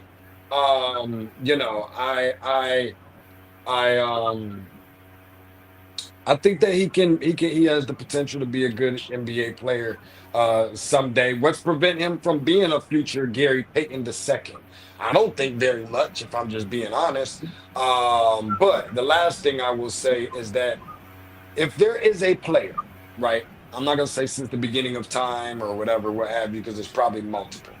But if there is a player that should have the ability, not saying that this should happen, but if there's a player that should have the ability to exercise his nepotism and all of those things, to be able to get his son on an NBA floor with him, and all the things he's endured, all the things he's encountered, all the money that he's made for the league and everything else, right? Why shouldn't LeBron James flex his muscles and exercise that option? So I don't know that this does much on JJ Redick or anybody else as much as it is that LeBron is just being a dad. I'll mention this one very last thing. I'm really sorry, and I know that we're up against it. No, But you a good. lot of people were talking about how Bronny should have stayed in college, should have never left, should have came back for another year. You got to remember, we're really lucky to see him on any floor in general, right? Because of everything that transpired with the cardiac arrest situation. Everybody doesn't come back from that, let alone run up and down 94 feet by long by 50 feet wide against the best that's ever done this every night. But took my thunder, Tate. I tend to do that from time to time. But I'll say this much is that if your dad, take the Bron, last name Jay, let's look at this in whole as just our own individual lives, right? If your father was arguably or inarguably one of the best to ever do this in whatever job that is, and he's telling you, because he's seen it all, he's seen everything, probably the most criticized or scrutinized athlete of all time, and I'm saying that facetiously, he's got to be somewhere near the top. We all get it, we understand. If he's telling you who's seen it all, he's one of the best to ever do this, that you have what it takes, do you go and listen to everybody else? Do you go and listen to the people who you don't know, they're total strangers? Do you go and listen to all the analysts that say you should come back? Do you go and listen to all the haters that say this is a dumb decision? The good word, and I don't know it by heart like the back of my hand, but somewhere in that word, I'm sure it talks about not only honoring thy mother and thy father, but being obedient. And if you're not supposed to listen to anybody else on this earth, and take their judgment and take heed at the wisdom that they provide to you and everything else, he makes up 50% of that other person. If I don't listen to nobody else, I'm going to listen to my dad, especially when you add the fact that there's proof that he's one of the best to ever do it. So in the draft year that it was also, that being probably your best chance of being able to pull this off, I'm doing it too. Okay. Asa Brown, what say you? As I know said, he kind of stole a little of your thunder, but I'm sure you sorry. I think the problem with not a problem, in doing this, right, wrong, or indifferent, I think the issue is for most people is then that the Lakers aren't really serious in trying to win a championship. And so I think the only thing I have a problem with it is that if you drafted Bronny, you bring Bronny on, then I want to see the father and son core across all the NBA, not in a night here or only in LA, or you know what I mean? I want to see that like when the Lakers come to Atlanta, I want to go to the Lakers game so I can experience the father-son duo and seeing them play. And that may not happen because Bronny might get sent down to the G League. So I think that's where Hancock is like, it's the Lakers being serious and trying to win a championship. And I think with some of the antics involving Bron, the answer would be no. But outside of that, I don't have any issue. And like you said, in every sport, whether in every sport or in every facet of life, as far as work go, people hire their children, give things to their children all the time. We see it in the NFL right now, where the Joneses, whenever Jerry decides to leave, which will probably be when he decides to leave this earth, his children are going to inherit the Cowboys, and They've been doing it for years. You know, we've seen it already with players as far as the Mannings and how they manipulated the draft in order for Eli to wind up in New York and at the time San Diego. So, you know, we've seen it in other sports and no one really had an issue. So why would it be an issue when LeBron, to your point, flexes his muscle?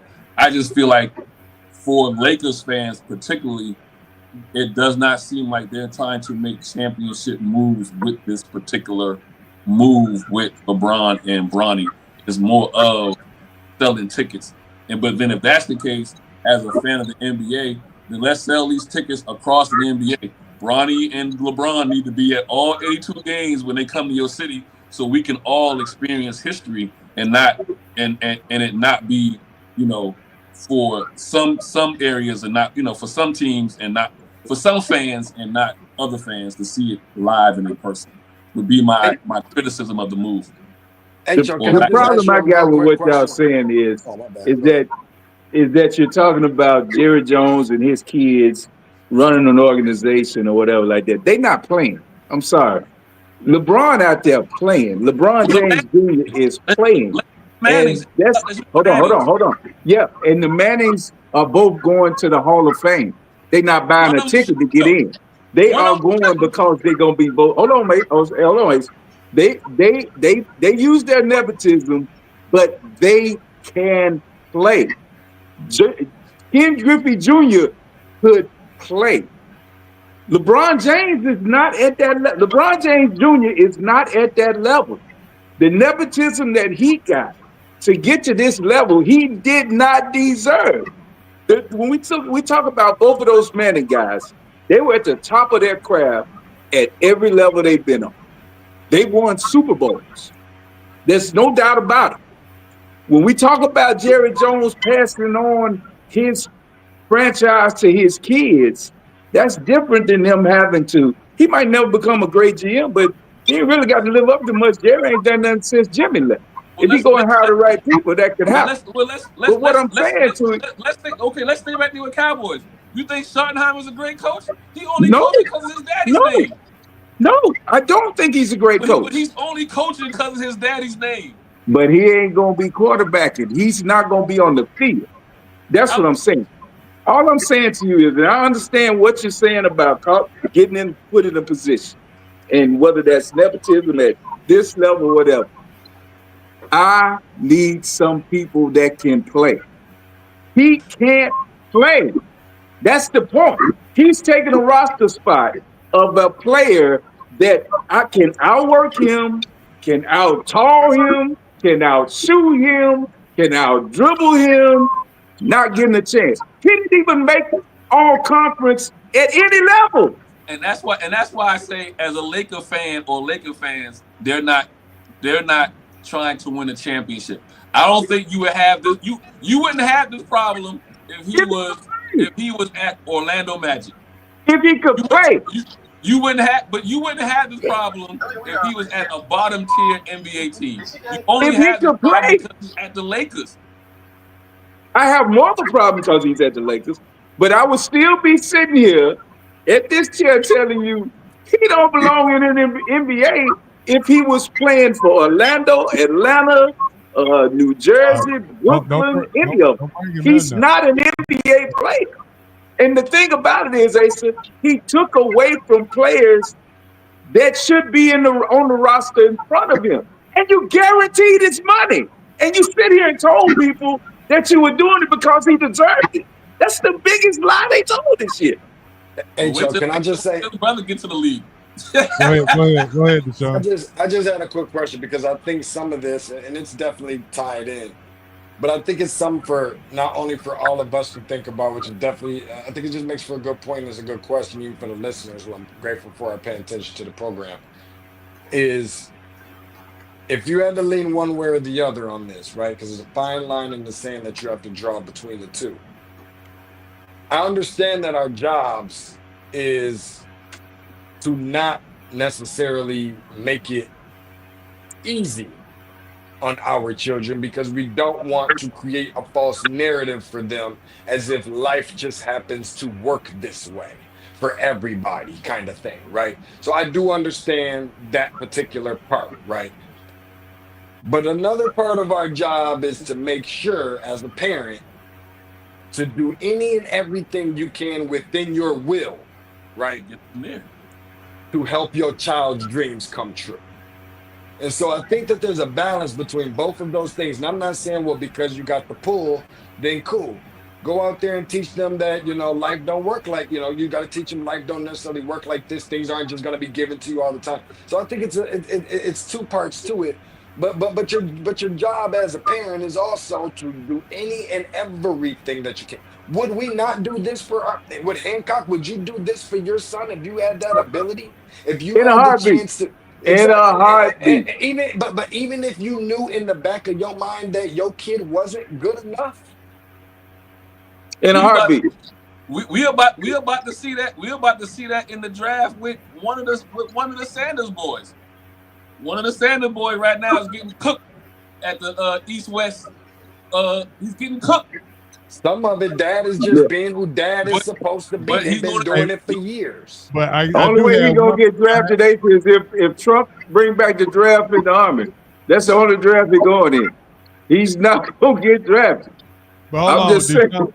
I got one pushback on the parenting thing, and on the LeBron and the Brunner thing, and it we have not verified and heard one time, at least I haven't, that this was Brunner James' dream to play in the NBA.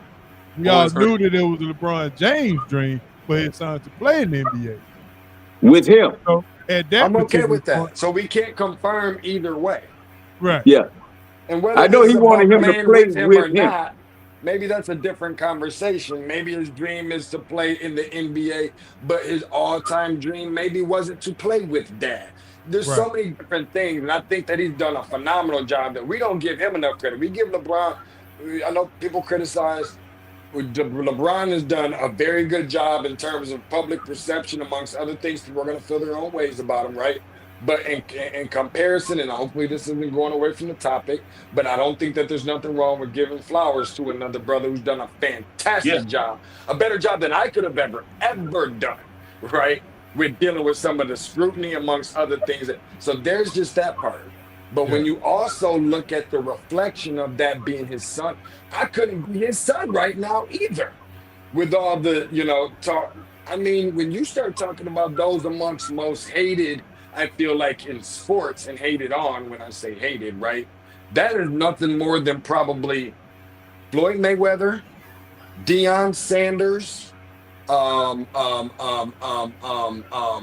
Christian Laettner, Caitlin Clark, okay, and Bronny James. You know what I'm saying? So and he's done a phenomenal job as a young kid. Because remember, we're talking 18, 19 years old. We're not talking about somebody who know better and this and that. You put all of us back at 18, 19 years old, and it just, I'll just speak for myself. I wasn't going. You see what I'm saying? So I think we got to give some credit from that aspect too, because whether we feel or don't feel him being this, that, and the third on the basketball court is something different. But sometimes we got to just sit back and say on the surface level how good of a job somebody's just been able to deal with this, because I want to make sure that I mention this for a reason, right? Because I don't know how far we are from closing out, right? Mental health is a real thing. It is. That's a serious thing. Okay. So, and I'll just share this with you guys real quick before I have to roll and jump off. I lost a brother 6 months ago who dealt with some mental health issues, right? And right now we're in the process of rebranding, right? The program. Still gonna stay within the basketball realm, within take for particular segments and what have you, but over the broad landscape, we're gonna call it Method to the Madness. obviously a lot of college basketball, but even more so the fact that we're going to center so much around these interviews and success, maybe not failures or what have you, around how these athletes are dealing with mental health. Because that's a real thing in sports today and just in general. Anxiety is mental health. It doesn't always have to look like depression. It doesn't always have to look like, you know what I'm saying, suicide or what have you. So I don't want to go all into this different stuff. I just kind of want to give you guys an update of what I've kind of been working on, some new projects. But that's how that ties into Bronny James. It's not easy. We can afford to walk in the grocery store at 3 a.m. stepping on the back of our house shoes. Everybody can't do that. I don't need somebody following me to the restroom every time I need to go, or worrying about who's got their phone out every time they see me in public. That is a totally different level. I don't know how Barack Obama and presidents' kids or children have dealt with some of this stuff. The closest thing I could think of in comparison to my own personal lifestyle is family members and friends that I have whose, fathers and, parents were pastors, kind of leads along those lines similarly, whatever. But mental health is a real thing. And that brother has done a damn good job at appearing as if he's been protecting his, because I wouldn't have been able to do nearly as good of a job. So that's the tie-in. I solely agree. And plus, just imagine what his younger son will have to face and go through. Yeah, him too. He's coming up, Same. Feeling like all the attention is going on Bronny. Hey, I'm still available. I'm still here too. So I can imagine. But with that being said, we're going to get into our 3-point shot. And Tate, I want you to stay on just to get some of this 3-point shot. Here's the question. Coach, you're going to love this one. Hancock, you're going to love it too. I know Ace is going to love it. So here we go. We're going to give a starting 5 at each position for those NBA players who does not have rings. Starting at point guard. I'm going to give you some options. We got Allen Iverson, Steve Nash, John Stockton, and you can throw James Harden in there if you want to. No. But out of the point guards who's never won a ring, who are you going with? Coach, I'm going to start with you. I'm going from that way all the way down. Iverson at the guard. Pete Maravich as my shooting guard. No, we're just doing point guard for right now. Oh, point guard, Iverson. Yeah. Iverson. All right, Ham, who you got? Yeah, I'm going AI, no doubt. Hey. I have no choice but to do 1A and 1B between Iverson and John Stockton. I know that's not a great answer, and you got to choose one. I can't. I have a different kind of level of respect for John don't Stockton. forget Chris Paul is in that thing too now. Don't matter. Makes no difference. All right, Asa. I'm trying to build a different kind of team. Gary Payton, the daddy. No, he got a ring. He got a ring when he was with the Lakers. Miami. Miami. Yeah, man. That's right. He snuck on that team. Okay, my bad. All right, then AI it is. AI, all right. I'm trying to build a certain kind of team. I Can't see. build it with Stockton. Yeah. All right, shoot. I'm going with AI as well. But shooting guard, you got Tracy McGrady, Reggie Miller. You can go James Harden as well for the shooting guard. All right, I'm gonna go back the reverse way. Asa, who's your shooting guard who won the ring?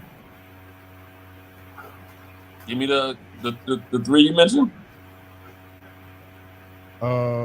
James Harden, Reggie Miller, Tracy McGrady. Yeah, you can go Joe Johnson for all that. T-Mac. T-Mac? Yeah. Hey. Just for context, just to let you know, I would have definitely put Allen Iverson in the category of a shooting guard. Because we're not doing that, I'm gonna go with 31. You can switch it up however you can switch it up how you want to. Okay, so point guard, I'm gonna go with John Stockton, and shooting guard, I'm going with Allen Iverson, no question. All right, Han, who you got? I'm going Reggie Miller at the 2. Reggie Miller at the 2. Coach. Miller.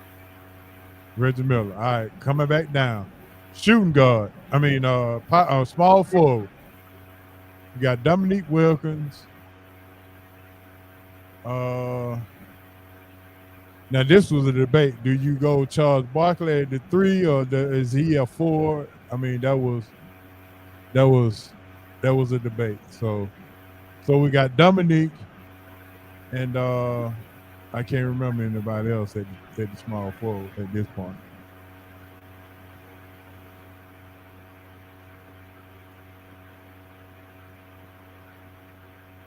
You giving us all Dominique? No, I mean you can think of your own people. Bernard King, Carmelo Anthony. Yeah, yeah. There you go. So yeah, you got 3 to start off. All right, Coach, who you got? Who you going with? Carmelo. Han? Yeah, that's a nice pick. I don't like Chuck off the court, so I'm gonna go with Melo. I'm going Melo. I love Melo, man. I small forward. You want to put T-Mac? You want to put T-Mac at the 3? No, It look no. like- It's it look just like when you you went- start talking about Dominique Wilkins, man, that's a different level right there. But I'm gonna just go with Carmelo Anthony. But I mean, Dominique Wilkins is I mean, they're 1A1. They're literally right there. Right there. Okay. Asa. I'm staying with Dominique. Staying with Dominique, huh? Okay, dope. All right, here we go. At the 4th position, we got Charles Barkley. We got Karl Malone, for sure. Yeah.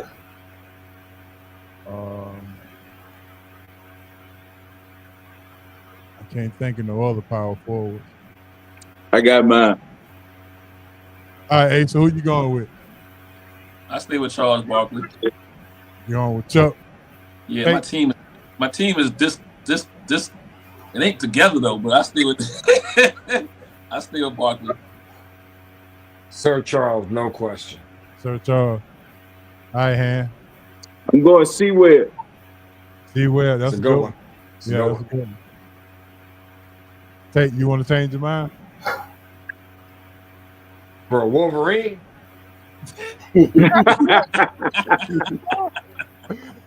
love my brothers in Detroit, man. Love them to death. Not happening. All right. Okay. All right, Coach, who you got? Barkley, easy. Barkley, easy, huh? All right, so we up to the center position. I know we got Patrick Ewing. You stop right there. Yeah. Yeah, and I think this can go all the way around the board then, huh? Coach? Ewing. And Yeah, ain't no doubt. It's your Tate. the big man of the Big East, baby. I know that's the easy answer, man, but I'm just gonna be a little bit different on this one. R.I.P. man, Kembe. Okay, that's a good one. Asa. All right. You could have stopped that Patrick Ewing. PE. Could have stopped the Patrick Ewing. All right, let's go back around. Next, Asa, name your 5. Who you got? So I got Patrick Ewing. I got T-Mac. I got Barkley. I got AI. And Dominique. Who you had at the shooting guard? Oh, T-Mac. That's right. Yeah. All right. Hey, who you got for yours? Who, me? Oh, you take. No, Tate. I got Kembe. I got Sir Charles. I got what did I take? I went Melo on that one. I went AI and I went John Stockton. And who's your 5? I had AI, Reggie, Melo, Sewell, and Ewing. Okay, not bad. Coach, who you? We have who the you X your 5? factor and everything. Yes, it is. Yeah, Iverson, Reggie Miller, Carmelo, Charles Barkley, and Ewing. I'm not happy with Iverson as my point. Well, I'll put him at the 2-guard spot. Oh, yeah, that be. I don't really have a ball handler. Nobody run the offense. I just found somebody I forgot about. I may want to make a switch. Coach, who you trying to switch out? Carmelo might have to go. One of my favorite players back in the day, the Iceman, George Gervin. I thought about him myself. Yeah, that's true. But I'm gonna take Melo, bullet ball. You'll put him at the 3, Coach? Yes, sir. You taking Melo out, huh? Yeah, Melo, I'm sorry. You took Lala Anthony from me. I can't have you. I like Carmelo with the cornrows, man. I preferred Carmelo with the, I'm sorry, the 15, the Denver card. That was my Carmelo. Like I always talk about the Kobe 8. I prefer the Kobe 8 over the Kobe 24. But the 15 in Denver Melo, that was my version. I had a similar conversation like this with some guys who brought me on their show. We did something similar to this, and they was asking me about their Mount Rushmore of college basketball players, something similar. So yeah, definitely, that version of Carmelo was different to me. I've always liked Melo more than I've liked LeBron. Not saying he's better, but I've just always liked him more. All right, in honor of you, Tate, this is the question that I came up for you. The best college player that you have seen play with your own eyes live. We're going to take it around the horn. Coach, we're going to start with you first. Kareem. College basketball. Kareem. Hancock. With my own eyes, we talk about on television in person, or just that I witnessed play wherever on television, right? Like live on television or live in person? Either one. Live on television, live in person. Oh, man, it's a toss-up to me for 2 guys, and that would probably be Len Bias or Jordan, to me, college players. And I don't know which one to go with, to be honest with you. Your brother Trey is outranking you right now. Andre Turner, Keith Lee. Yeah. Hey, that's Memphis born and bred there, baby. I know.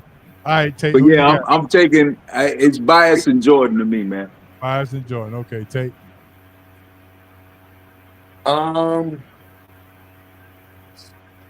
This is a tough question, man. I'm going through. It's tough, and I'm not gonna have a rating because I'm gonna think of somebody else. Be prepared to get a bunch of text messages from me tonight saying, "Ooh, I forgot about this dude, H.O." Yeah. Okay. I don't know, man. Give me a 1A and 1B. This is gonna be. I know y'all gonna feel like this is such a bad answer, but I'm just thinking about the impact that they had on me when I watched them.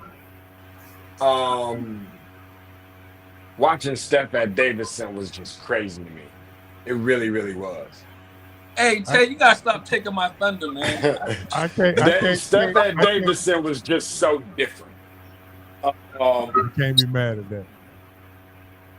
All right, the go other ahead. one I'm gonna say, and I'm not saying best, but in terms of like sure dominant players, like dominant performances, like where it just really appeared that nobody could stop them outside of Shaq. Like it's so hard to go against Zion, man. It really, really is. Like it's just it's hard to see because. And I'll just say this real quick. I promise I won't be long-winded. And I know, it might sound crazy or whatever, but he's just a mixture of so many different guys. He's a little bit of, he had a Shaq dominance with, a little bit of Grandmama and a little bit of Sir Charles and a little Julius Randle with the left. I mean, it's just so many different players. When he can close out on a guy shooting a 3-pointer, from the block and run out there and stretch out and block his shot into the popcorn. I mean, I'm just seeing stuff that I've never seen a guy that size be able to do. It's crazy. I think you said Zion? Yeah, he's up there. Zion. Okay, you talking about BB Zion. BB Zion before biscuits. That's what you talking about, Zion. The crazy part is I don't even think it was before the biscuits. That's what made it so impressive. Okay, hey, he was a man. All right, Asa, who you got? I got two. So yeah, most recently, I'm from off of South Carolina, so the Cougars have always had a good basketball program down in the Low Country, and so growing up, I was able to catch when they played. I was able to catch the Georgia Tech when they had a good team, so I was able to see Kenny Anderson live, and then most recently, my nephew with the College Charleston, Davidson, was in town when you mentioned when Steph was there, so was able. He was a rock star on his own. I don't think people realize how much of a rock star, but the name was already circling about how good he was going to be. So I got to see him at College Charleston, Davidson by himself as well, and he was 20 pounds lighter, but was still doing the same thing he's doing now in the NBA. So those two guys I got to see. Totally different, 30 years apart. But I remember Georgia Tech having that rock star lineup with Kenny Anderson and those guys, and then 30 years later getting to see Steph. All right, so now Tate want to put Kenny Anderson in there somewhere. No, of course not. But I'm thinking about Carmelo. I'm thinking about Chris Webber. Like the guy's name is all right, look on Chris Jackson. I'm all over the place. Yeah. All right, so now I'm gonna actually give y'all an answer. I got a 1A, 1B, and a 1C. Chris Jackson, Len Bias, and Hank Gathers. I don't think y'all giving Len Bias no credit. Y'all need to go back and watch. I didn't see him live. I didn't see him live. I mean, you saw him on TV, but I didn't see him. For me, I saw those guys live. You know what I mean? So, okay, I saw Bias when he was at Maryland. But I mean, on TV for Maryland, I mean, listen, it changed. Him dying changed the NBA. We might not be talking about Jordan if But you might not be talking. So I can get a little bit of education between two guys that I only hear stories about because I don't remember and didn't get a chance to see them play live, right? But I've watched previous games. Who in today's game, whether they're retired or not, right, that I would be familiar with, would you compare Hank Gathers and Len Bias's game to? If you just had to name one guy for each, who would they have? I'm not saying they were as good as this guy or they were going to accomplish all the things that this guy would have, but who does their game, style of play, skill set remind you guys of when it comes to those two players? I would just say this. Len Bias was LeBron before LeBron. Skill set or just height? Skill like set. Who did they play like? Skill set. The only thing he didn't control the game like LeBron can control the game like that. Let's put it like this. Zion Williamson, if he was 25, 30 pounds lighter, the dominance that he plays with was what Len could do. Len could go up and get it off the glass. He could take it the length of the floor. He would jump over you. He had a sweet touch. Yeah. He had Jordan skills in almost a Karl Malone body. Okay. In college. That's what he was. He was that good. I would say before the injuries, maybe Grandmama. Okay. Similar. I'm not saying Larry Johnson was better than Len Bias. I'm just saying, his first couple of years in the NBA. Yeah. Trajectory. Yeah. Now, what about, I'm a Laker fan through and through, Tate, but I'll say this and I'll be truthful. Had he not died, we might not have as many championships in LA as we have right now. What about Gathers? Boston was re-ing up. They were re-ing up. Boston was about to re-up. Yeah, Bank was different. I mean, he was a force. He could lead the team in rebound and scoring. He was that good. He was that good, man. Hank the Bank was tough. I think he stands alone. I don't think there is no comparison with Hank. Because first of all, he didn't look like he was left-handed, and he was just different for sure. Yeah, he was dominant, man. He was. He was super different. He scored the ball so unorthodox. I think that's the only thing that could give you some kind of comparison. He can put the ball in the hole no matter which way. He can shoot the jumper. He can take y'all the dribble, offensive rebound. He can do it all. Hey Tate, I think Len Bias and Hank Gather and those guys played. The game is not played that way now, obviously, but the game was played from the free throw line down. And so but he could go out on the wing also though. Man. But those guys were built to play the game from the free throw line down and body. And the game was played much more physical than it is. I'm not saying it's not played physical now. But you're right. It was. Yeah. But Larry Bird would probably have 3 more championships, Tate, for real. And Bang not die. Yeah. Now, I will say this for Hank Gathers and Len Bias. Had Bias not died. I'm sorry. Yeah. Those two guys, the first time that I've seen very strong looking guys have such a soft and fundamental game.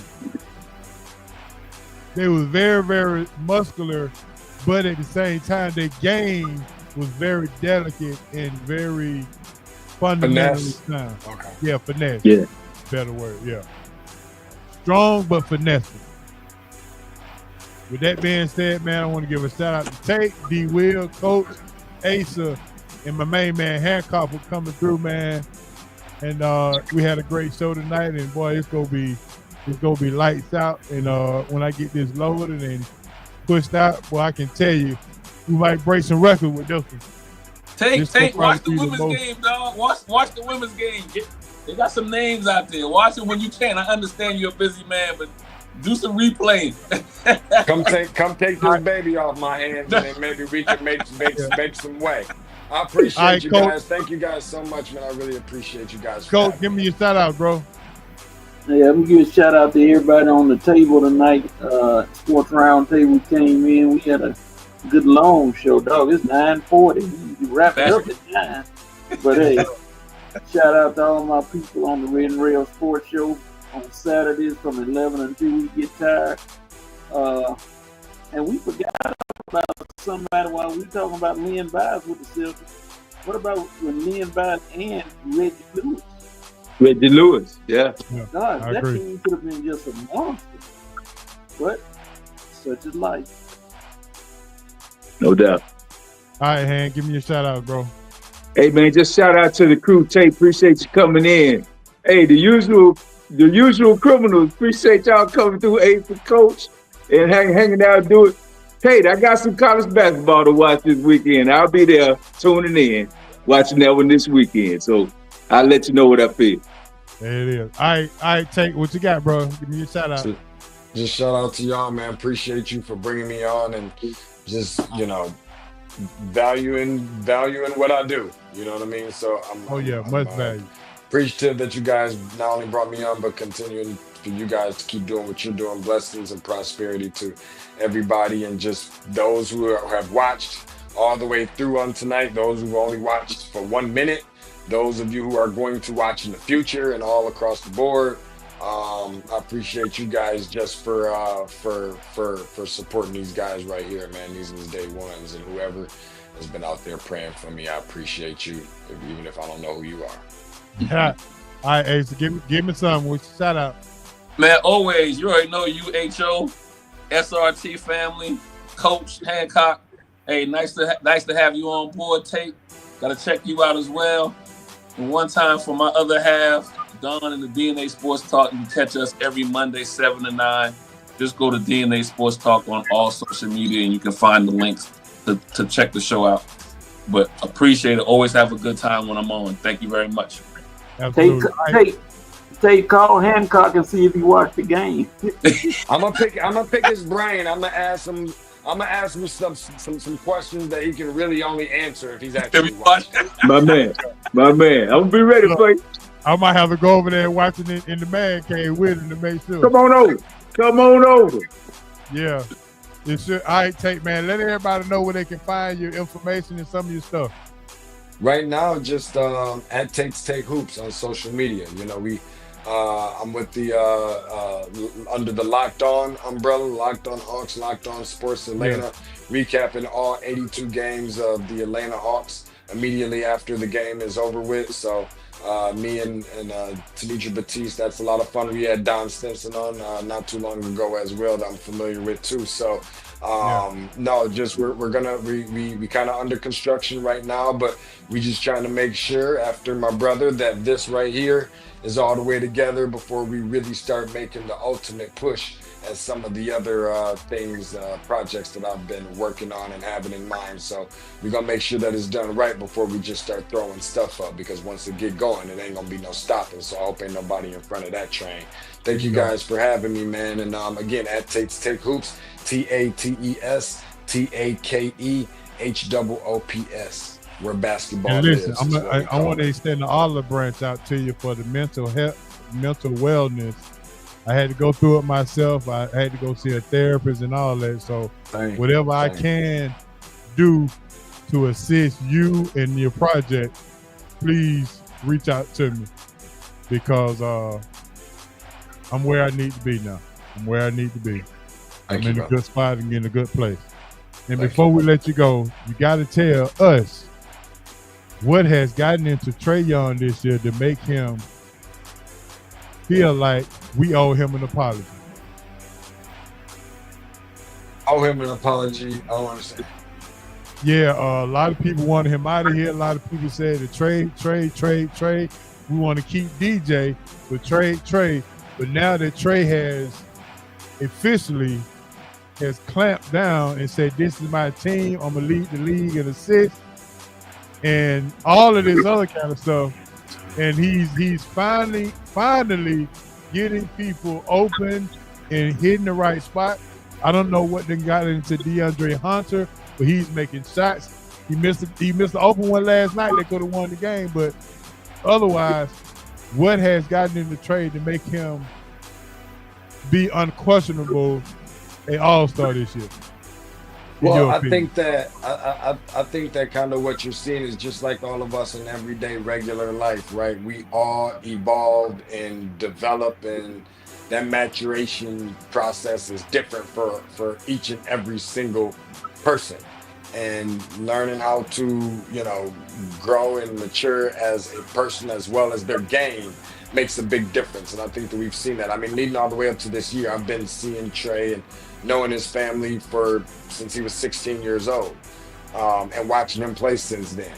And everything that I've seen all the way up until this point, none of it has ever surprised me. I claim the fame that I was, the first one that came to Atlanta talking about Trae, and nobody else was. People laughed at me. Some people are still laughing, rolling on the ground, pointing at me with their veins popping out of their necks, But I think that, for a guy who, it's not easy getting the keys to the city, not just any city, but this city, a big city, at such a young age and stage and small body of stature and things of that nature, trying to get people to really embrace your style of play.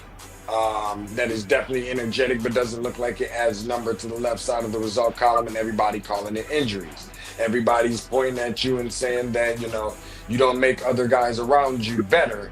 But I know he makes those guys look good because he's setting them up for plays, and those guys are making a lot of money. So I think that he's developed, who knows, part of that might be part of being a dad, that maturation process, and just taking time out to just learn what the game is about, learning how the importance of defense is, learning how to lead, and knowing that being a leader doesn't always have to look the way that everybody else thinks that the description of a leader should look like, but also, getting listening to his coaches. At one point in time, I was really concerned about if there was a coach that even existed that he would probably listen to. And it looks like he's got one that he's willing to buy into what they're doing. So things look a little bit different. Obviously, Jalen Johnson's out for the season. It looks like they've kind of peaked early. They've got a lot of injuries. G League guys are starting out. Watch out for Muhammad Gay. I really, really, really like that kid as well. But no, Trey is that dude, man. You know what? Leave him off of the All-Star team for crying out loud, right? Snub him from it, because every time you do that, he comes back with a vengeance and he plays a little bit different with a little bit different of a competitive edge. So I don't know if Luka's playing or, if there's going to be other guys that, were expected to play and because of injuries they won't, so they had to pull somebody else. Maybe Trey would be one of those guys. To me, it shouldn't even be no question. He should be one of the names off of the list on tomorrow. If not, I wouldn't be shocked, but it would be a little bit disappointing, man, because that kid has kind of learned how to win. It's one thing to play basketball, know how to play it's one thing to go hoop. It's another thing to know how to hoop. And he's both of those things. And I think he gets a really, really bad rap. I agree. All right, man. With that being said, that's going to end our long SRT show, man. And you already know how it is. And if you hadn't been around for a while, my main man Hancock is back. And you know how we end this show. All right, Han, let's roll. Boogie, I'm headed home, baby. All right, man. This is your main man H.O. from Bankhead. R.I.P. Mons and Pop. R.I.P. BC. And if you love the show, tell a friend. And if you didn't, college basketball, baby. Hey. Yes, sir. And we out of here. Peace.